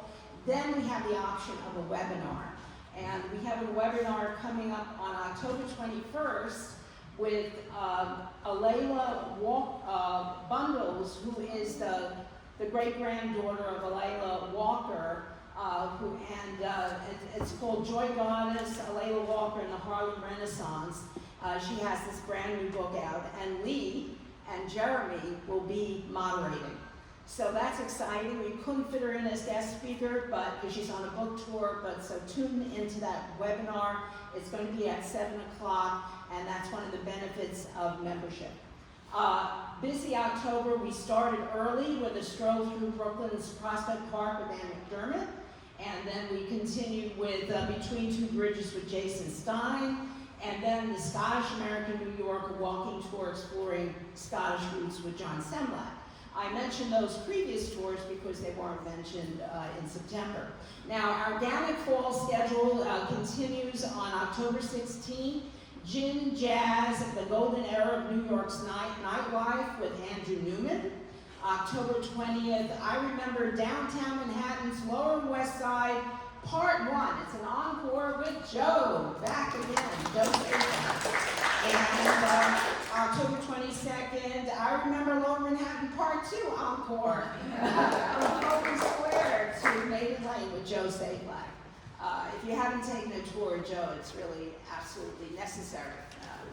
October 24th, encore with our beloved president, Michael, Stop the Presses, the colorful history of New York's newspapers downtown.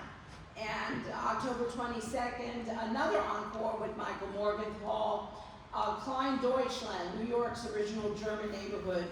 And on November 4th, Sorry, Nina, that's the 27th, right? of the 27th, sorry. November 4th, something real special that Jeremy Wilcox organized with James Henry, a fam of urban park ranger tour of Hart Island, off City Island, where amazing history, so it's at the wait list level. November 8th, Atlantic Yards, a mega project unresolved with Norman Oder, so that is November 8th. And we have a monthly thank you of tours always attached to the minutes with experts, and just a shout out to Bob Gelber and Susan Birnbaum for their wonderful day trip to Sands Point. And also we did the Henry Log House with Beth Goff. Those are kind of really once in a lifetime things, but a lot of other wonderful tours happen. And we thank you, they're the experts. Now, one thing coming up this is the end of GANYC's fiscal year, October 31st, and we would like to remind members that GANYC's FAM Tour policy, procedures, and code of conduct stipulates that if you have been a no-show for 3 FAM tours over the course of the fiscal year, then you can be suspended for registering for any member-only events. And one more minute. And that includes FAM tours for 6 months. And the Education Committee sent out an important reminder about this September 23rd. And we have a virtual library of FAM tours, webinars, PTEs, guest speakers available to you as members. And we're going to be participating in the new members orientation, so if you want to meet education, October 22nd. And we have a monthly meeting October 14th. It's going to be this month.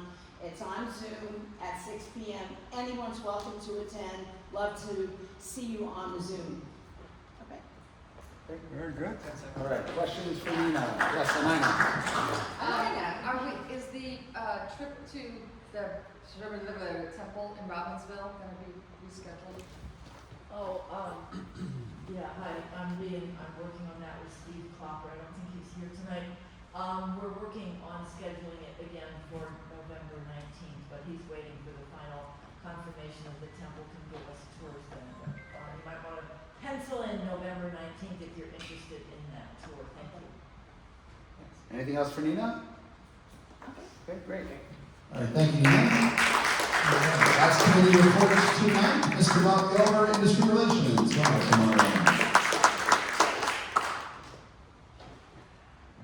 Thank you. So I want to start by thanking GANYC member Mike Zufalo for getting us to this incredible historic building. And thank you, Reverend Bennett, for gracing us with your wonderful neighborhood tour. Tonight. So, the Industry Relations Committee was represented by Harvey Davidson at last Monday's NYC TNC board meeting. Harvey, as an ex officio member of the board, had the opportunity to work the room, and those of you who know Harvey know he knows how to work a room, and he introduced himself and GANYC to new board members looking for potential industry partners and venues to host GANYC membership meetings, as well as future site inspections. As usual, Harvey followed up the next day with about a dozen emails to all of these potential partners to hopefully keep in touch with them and get a response. Guest speakers at the annual meeting included Jessica Tisch, police commissioner whose email Harvey now has, which means she's in trouble. She will be hearing from Harvey. Harvey actually would really like to invite the NYPD to become a strategic affiliation partner with the Guides Association. The other guest speaker was CEO of the New York, New Jersey host committee of the FIFA World Cup 2026, Alex Lazary. Harvey had a brief discussion with Alex, and they will be emailing each other to try and get GANYC involved with what will be going on. We also approached Kelly Curtin, who's the Executive Vice President of NYC&T, and asked her if she would send out emails to members asking if they would host a future GANYC meeting. In addition, Harvey also spoke with people from the Bronx, and he spoke with the new CEO of the Javits Center, trying to possibly get us a space for a meeting. And then finally, I want to thank GANYC member Andrea Coyle, who represented us at the 196th anniversary of Mears Tavern. She made a speech. And for those of you who don't know, Mears is an industry partner.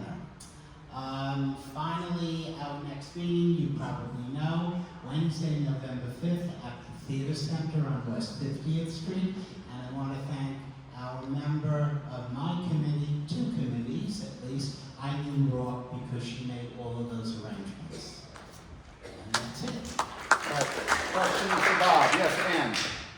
One thing I forgot to include in the membership report is Viator is having an event on the 14th next week, and Tom Kincaid had posted about it in the Facebook group.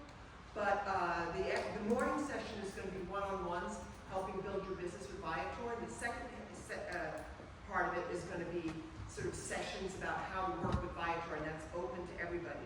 So I'm going to post it in the Facebook group, and if you're interested in putting your individual tours on Viator to help sell them, aka make money, I recommend you attend this event next week. That's great. Thank you, Ann. Gary. Hi, still Gary. One thing I didn't leave out in my report, since you underplayed your time, I forgot to thank Bob, because Bob has offered a tour, and I would feel horrible when I realized it later if I didn't thank you. It's all right, I'll make you feel good. He makes you feel good about a lot of other things, but not about GANYC stuff. All right, there you go. And one last thing, Industry Relations is working with our wonderful membership committee on the post-holiday party. We have something in the works, but I don't want to mention it until I get that menu and see that we can afford it according to the budget that Treasurer gave us. Okay, thank you all.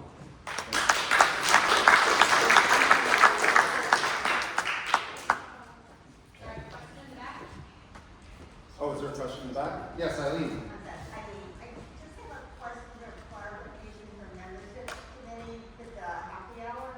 I thought it was next week, which you said it was, and I thought it was Wednesday, but you said Tuesday. But on Afterpod is listed October 28th. Yes, it's October 28th. Oh, it's October. It is October. We were going back and forth with the date. Oh, yeah. Okay, great. And if you could add the Viator thing into the written report for the membership committee, that'd be great too. Thank you. Okay, so we're a touch behind schedule, not uncommon for us here at GANYC, but we do want to kind of take a maiden voyage, at least to my memory as being a GANYC member, and have a bit of an open forum. Just allow us to discuss the document that was posted a couple of months ago, developed in large part thanks to Secretary Lee Hanley and also member at large Cherie Davis, who kind of edited it down to something rather readable rather than the 5 books of Moses. And so hopefully you have all had a chance to review it either previously or tonight. If you have the PDF with the agenda, you can click on it right now. So we're not going to take a ton of time, but basically, and we haven't really talked too much about how we thought this was going to work, but I thought what I could do is just kind of go down the main topics for each. They're kind of divided up before the tour, during the tour, after the tour, and then open it up to any discussions. Part of the reason we wanted to do this, develop this document, is to standardize, the professionalism of our association, but also as a reminder for veteran guides who can always use reminding, I know I can, on best practices for conducting walking tours, and probably more importantly for our newer members who might be new to the industry, to give them some direction and insight into what we think best practices are. Again, everybody conducts their tours differently. This is not come from down on high. These are just our recommendations. Doesn't mean you have to follow it to the letter of the law by any stretch of the imagination. So what I'll do is I'm just going to read down the first few categories. I'm not going to go through every single line item here. If you do have it on your phones or accessible any other way via your electronic devices, feel free to take a look and then we can go on. And then at the end of each category, we'll then open up to the floor. Raise your hand if you have a comment or a suggestion or disagreement. It's an open forum, so you can talk about anything you like in regards to how to conduct walking tours. So, and of course, if you have suggestions or questions and you'd like to see the document changed, the secretary is the keeper of this document. So please email secretary@GANYC.org, but we'd love to have a vibrant discussion about this in the time that we have remaining. So we have it divided up, starting first with before the tour, prep and starting. So know your group, including researching them, or try to learn first names in advance for small groups. Meeting location criteria, public transit and restrooms if possible. GPS addresses, not necessarily statues, plaques, or memorials. And consider a place that has shelter from the weather if possible, in case there's inclement weather at the start of your tour. What to pack and wear. Prepare the night before so you're not scrambling, 20 minutes before you're supposed to run out the door. Bring your license, preferably on a GANYC lanyard. Fully charged devices that you might need, your phone, iPad, amplifier, etc. Water and cough drops, and any visuals or anything else you think you might need.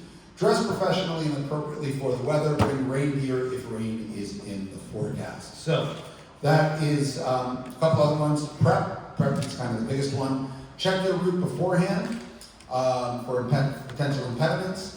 We did post links to Notify NYC and the New York City DOT weekend updates so that you can find out about potential street closures, even for walking tours that could affect things, and always have a plan for alternate routes.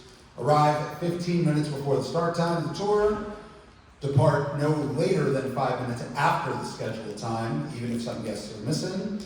And you can always, if you do your own confirmations or if you work for a tour operator, have them list the first few tour stops so that latecomers can catch up to you in the confirmation email. So I think that's prep for the tour. So, like I said, we didn't really think too much about how we wanted it to go, but we have a really, really great group of tour guides in this room, all of whom conduct excellent tours. So we want to hear your tips, your suggestions, your disagreements, anything so far about prepping for a walking tour. Please do not be shy. Anybody have anything they would like to discuss?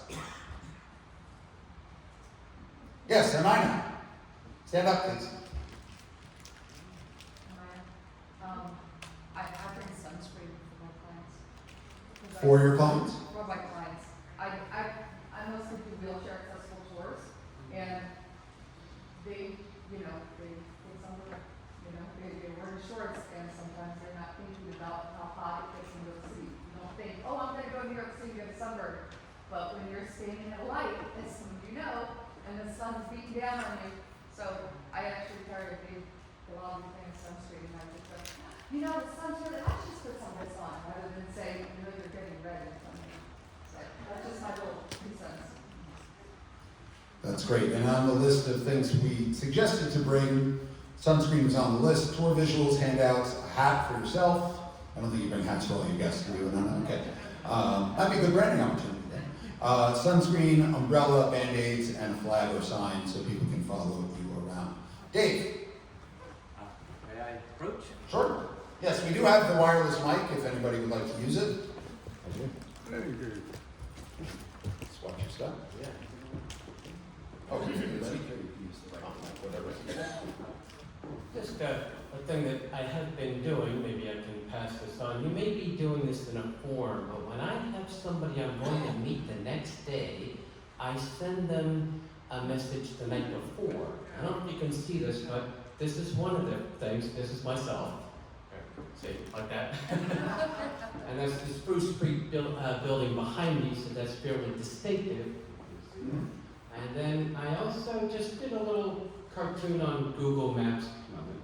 I just made a little section of it, and I put a little round circle. You probably can't see it from here, but there's a little red round circle that I put on it, saying we're going to meet there. And you know, no problem. I just typed the whole thing. My auto feed, he basically knows what word I'm going to send. It's auto-generated. So that's a thing you can maybe think about. That's great. So just to clarify, Dave, in that picture, you're showing your meeting spot. You're standing in the meeting spot? Right. And then myself. And then yourself. Okay, great. Thank you. Thank you, thank you, thank you. So, AJ. Okay, so as we all know, the sidewalks in New York are not always the most generous pieces of your real estate. So, word of advice, I'm trying to tell you, especially for the groups larger than 10, start at the very beginning of the tourist and look, you can do one or two abreast, keep to the right-hand side, because I always look, you want to be a good New Yorker, you don't want to get that stuck aside from the tourist, and also, other guides be around, so you say, look, I don't want to have this get back to me, so we'll say that. But when it comes to the abreast thing, think of it with a tuxedo. Sometimes, always, never. Because 3 abreast is a no-no. So that's what I say, so that gets a nice little laugh. So yeah, sometimes it's 2, always 1, never 3, because the last one you have 3 abreast and around. Amen. Great. Okay. Thank you, AJ. Okay, Jeremy. As we know, doing summer tourism in the age of climate change has become an increasing concern, and not just because of discomfort, but because of potential health concerns.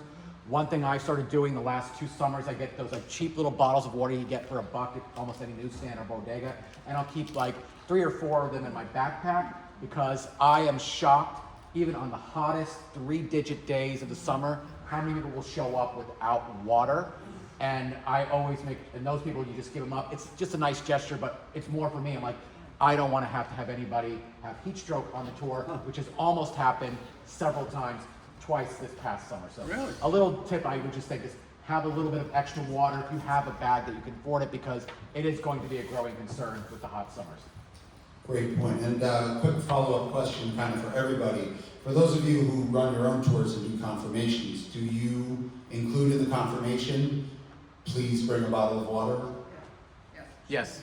Okay, it's a good idea, I think, to definitely do that. Obviously, we know that most clients don't read their confirmation from top to bottom, but at least it's there in the literature. And I would say, check the weather in the morning and dress accordingly, because people forget Right. that weather changes. Yeah, so include weather, ask them to check the weather. I include a link to the local weather forecast. So, for a 10-day forecast, basically. So this way I'm not like, I don't know, repost it every single day. So, okay, John, next. It's obviously all kinds of tours, but and maybe I'm just doing a lot of them now, but always check to see if you have any security protocols on your tour, and does that affect anything you can bring or not bring. A lot of us, use a flag as a meeting point, but flag might not be allowed. So that's something to consider. Yes, the Emperor State Building sounded particularly persnickety about that lately, so flags, so great point. So, yes, I'm sorry, I forgot your name. Annette. also write always a message on the day before to my client, and then I just advise what kind of weather we will have and what they should wear or in a nice form, So, and with the sunscreen, that's a good idea, and also with the weather, with the water, I'm sure we will use. And then during the tour, Stay standing so that we can hear on you. summer days, I always make a break. Great. Joseph, stand up, please. Right. Sorry. Just following this whole document, and I may be volunteering someone else for more work, or maybe myself for more work if I ever volunteer for the committee. But the certification committee, and they would have to give permission to release this information because they want me to Sorry, you gotta speak up a little more. Certification. They would have to give people permission to release information. We still want people to take a certification class. Obviously, it's more than this. But they have a lot of documents on each of these topics, and it might be worthwhile if the certification committee agrees to look at those documents and look at this, compare them, just as a way to fill in any holes there, just to bring. Okay, that's a good idea, and once the current certification class is finished, which I think you guys are, Jonathan, you guys are in the finals phase right now, is that accurate? We're getting very close. Getting very close, so it's a great idea. So after this round of certification classes are done, we can certainly talk and see what sort of synergies there might be. Gary? Hi, still Gary. Simple thing for me is I was walking the non-sunny side of the street. You know, just a little thing like that, it makes a big difference. I mean, it's a huge temperature difference, and it doesn't matter how old the group is, student group, or the elderly, no offense, I'm just saying, you know, you want to keep them from dying on the tour, whether it's a kid or somebody else. So just, Bad for business. yeah, I mean, that just reminded me of something when I do tours in neighborhoods with really tight sidewalks like Chinatown. And sometimes I'll be standing in a street that I know cars don't come down very often, but I don't want my guests to do that. So I tell them, I make a joke, I say, it's okay if I get it's okay if I get hit by a car, but if you get hit by a car, that's a lot of paperwork for me, and I'm not willing to do that. So anyway, Deborah, we'll take one or two more on this, and then we want to move a little bit further into the document. So sort of related to all this crowd management stuff, this space has fantastic acoustics. In many spaces, my voice is not audible. What I learned from Kit Garrett several years ago is to put your guests against the wall, and then my voice is louder against that wall than if I were to stand by the wall and have them at the curb.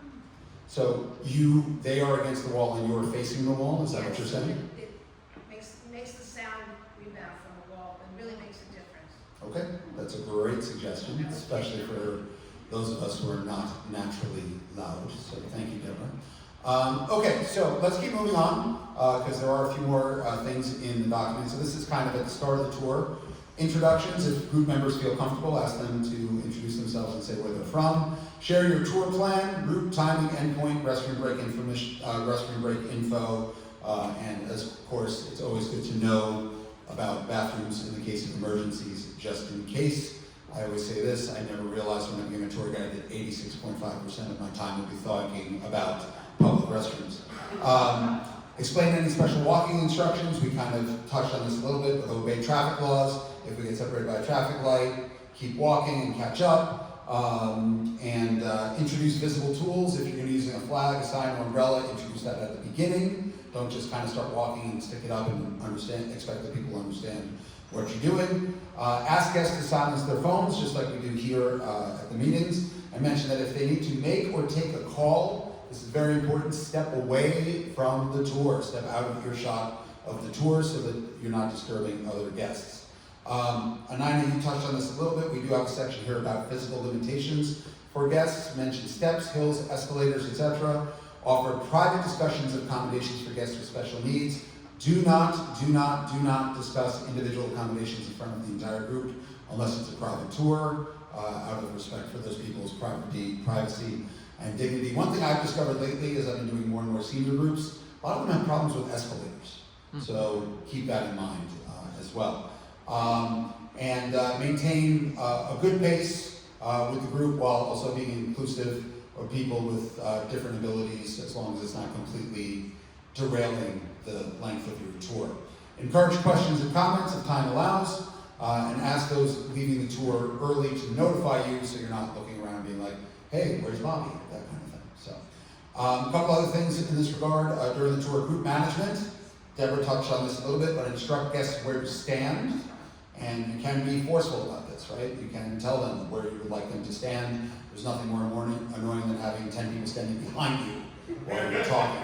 You feel like you're going to get whacked in the middle of the tour. Avoid blocking sidewalks, entrances to buildings, stores, and public transit, and street corners. Street corners are never good places to give commentary, okay? Move a little bit down the block, it won't kill you.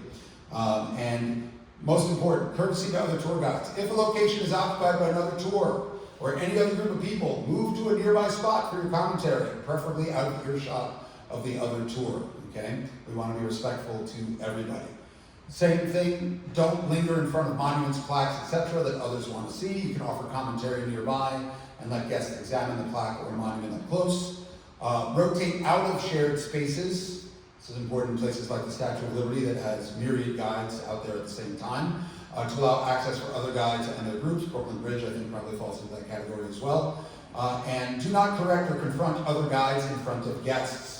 Where possible, contact the guide privately to offer constructive criticism. But we've had a few instances lately, people posted on Facebook, somebody was giving a tour, another guy walked by and said, "That's not right." Nothing makes our industry look worse than when that happens. Okay, so before we continue, any thoughts in that regard? Jonathan and then Eileen. Hey, so I have a naturally loud voice. I will stand in the light louder. So I have a naturally loud voice. I don't actually always know how loud it is. I turn it up for my groups. I had large groups of 50 senior citizens at the Statue of Liberty this last week. And I actually had a wonderful experience for multiple people who are here. Charlie and Cherie both commented on the volume of my voice. And I was actually able to modify what I was doing based on some very polite commentary and reminders. So rather than posting on Facebook, I would really encourage our guiding community to, in a very kind and generous and polite way, just tell people, hey, you were a little loud right there. In Charlie's case, I had forgotten to position myself in the right way. I was pointing towards the tables at Ellis Island, and the next time I was out there, I made that modification.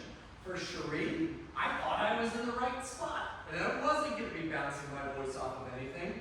And now that I knew that she was hearing me behind me, I modified the second time I was there.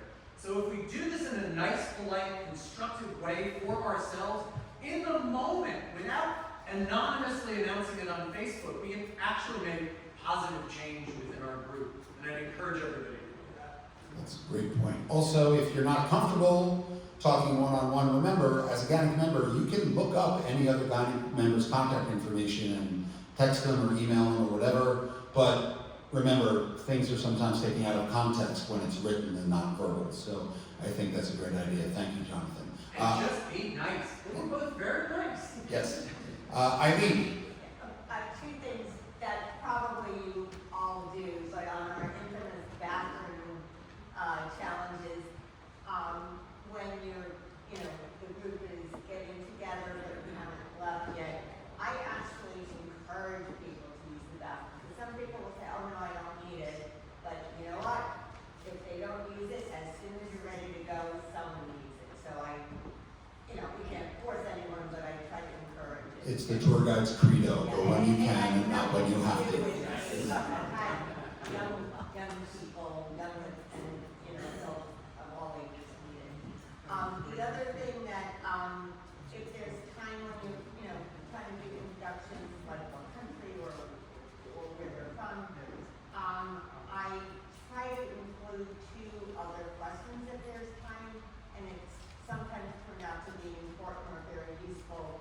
I sometimes ask them where they're staying in the city. I don't necessarily need to know the name of the hotel, but just like the general area. But one time I had 2 foreign women from, I think they were from Brazil, single traveling women, and they were a little nervous. They were traveling by themselves in New York for the first time, didn't know each other. And they happened to say where they were staying, and they were at the same youth hostel. So they bonded and were then going to spend the rest of the weekend together. So that was a nice little bonus. But I also check, even though they've been told how long the tour is, inevitably people are like, oh, we have a Broadway show or a dinner appointment, and I'm thinking they're gonna. This was especially if I'm on Statue of Liberty, Ellis Island, where they have the back and ferry and getting uptown. There have been times, I've said the tour goes till such and such a time if you need to, be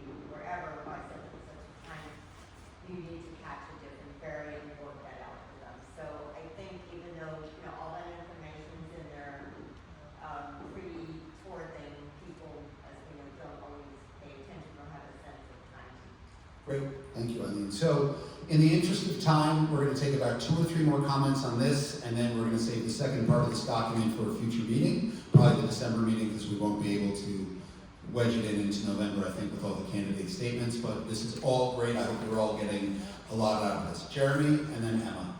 So one thing that I learned very early on is when you're bringing guests into places, I bring guests into the Chrysler building a lot. Before you do that tour, like the first time, go inside and speak to the security guard there and say, I'm planning on bringing groups here. What's the protocol? Because if you brought groups in the Chrysler building, just very briefly, they tell you, keep them on the side wall, don't make them go by the, and it's important to know this because one, it makes us look good at guides that we did that in advance. And I've seen a couple times, no one that I would recognize here, but people bring groups in and they're just like milling about. It's good to know in advance what those are and prep the guests before you go in the building. And that, again, I think is helpful for the tour and will make those buildings keep willing to let us come in. Very important prep work to do when you're creating a new tour like that. Jeremy, do you find that those protocols change frequently and you're caught unaware at times in different venues, or do they stay pretty consistent? They've stayed pretty consistent in the entire time I've done it, but when I create a new route, I'll go into every building and ask, and sometimes they'll say like, no, you can't bring people in here, but it's good to know that before you do. Great. Emma. Hi, Emma. Just a comment about, I do walking tours, field day walking tours with my friend and other guys, AJ and Bob and others, and so we're all become very aware of each other, and actually it's really nice to sort of work in tandem, like, all right, I'm crossing the street, I'm over here, a little slow, or we'll see each other out. So I think being really aware of your space and where the other guys are around, but also since I'm walking, the tour basically goes from 70th to 91st Street, but I'm zigzagging a little bit. So whenever we're moving, I'll tell the guests, we're walking down the block and we're going to cross the street and walk up 2 more blocks. Or I'll give them sort of more of the precise direction. I'll say, we're heading to Madison now and we'll get to 72nd. We're going to head across 72nd and turn left on 73rd. So if somebody who is on the call gets distracted, they know where they're going. And so they'll be able to see the group. Because sometimes we're not that as visible, especially with a crowd as the streets on Madison Avenue. So I'll give them a heads up, we're moving this way and we're going that way. Great, thank you. AJ. So piggyback off of Emma, since I also do subway tours, Gary, of course, would attest to this as well, since he also subway tours. One thing I always stress to the customers is I will tell you which stop we're going to next, because as we all know, as New Yorkers, we're taught as children, if you get separated from your parents, take the train to the next stop, and then wait until they come on the next train. So that way everyone knows, okay, just in case, especially because in my line of work, I do get international customers. Good luck trying to call them, not everyone has WhatsApp. So it's important, going off the piggyback Emma says, it's important to tell people up front what's going to happen next, so that way they're prepared. And also, it gives them a sense of, okay, they have a sense of control in case things go over. We're gonna, the next topic on the list is actually subway and public transit, so we'll pick up with that in probably December, but thank you for bringing it up. Nina, this is going to be the last comment we have time for tonight, so Nina. I just want to ask all of you on behalf of my clients and lecturers, when you have a big group, just pick a side of the sidewalk, and just say, hey guys, let's stay at the right side of the sidewalk. Like if you're walking along Central Park West or Central Park South or something, because if you just imagine yourself in a chair and 40 people are walking towards you and they don't know which way to go because they're not from New York. I can almost always spot a New Yorker when I'm with my clients because they just like, oh hey, and they just like to go around. But a client will just sit, an out-of-towner will stand there and not know what to do. And the people in the chair already it's overwhelming in New York City, as you guys know, for tourists. So I just ask that if you see, and I will say all the groups that I see, the tour groups, I've never seen a tour guide I recognize that's done. So it's not any of you, but just think if you've got your 20, 30, whatever people, and you're going down the sidewalk, maybe say, hey guys, just stay to the right, or, whatever. My people will take it. Okay, great, thank you. So thank you everybody for your input. How about a round of applause? Can we think this is a good idea? Continue this discussion at the December meeting? Okay, yeah. So again, we're not quite done yet. We have one more thing on the agenda, guys, so please stay. stay in your seats for a moment, but I do want to thank once again Lee Hannity specifically as the driving force behind this, so thank you, Lee. So the last item on the agenda, real quick, Emma, who also happens to be the area rep for the WFTGA, has a couple of things she wants to talk about for the World Federation. So, I just really quickly, so I'm the area representative for North America, the Oceania, and the Caribbean, and the area representatives have been having global networking forums for the Americas, for Europe, for Africa, and there's been ongoing. We had one on Monday, the third one, the last part for the global networking forum for the Americas, the Caribbean, and South America, Central America, and Oceania will be on the 20th. Everyone and anyone is welcome to attend. And I came on Monday. It was a lot of fun, and it's a great discussion. The topics have been gathering sort of ideas about the problems tourist guides are facing. On Monday, we were talking about possible solutions, and so on the 20th, we're going to talk about actions that we can take to deal with the issues that we're dealing with as professional tourist guides, not just in New York City, but around the world. So that's on the 20th, and you can register online, wftga.org, go to activities, and look for the Global Networking Forum. Thank you. great. Any questions for Emma? Okay. So, once again, thank you, Reverend Stephanie, for having us here tonight. Just as a reminder, next membership meeting, Wednesday, June 5th. Sorry.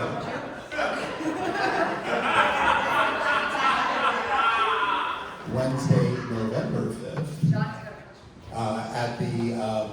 At the Theater Center on West 50th Street. And for those of you who want to gather for drinks or food, down a couple blocks down at the Oculus Beer Garden at Vesey and Court Street. John? Motion to adjourn. We have a motion to adjourn. We have a second. We are adjourned. Thank you, my friends.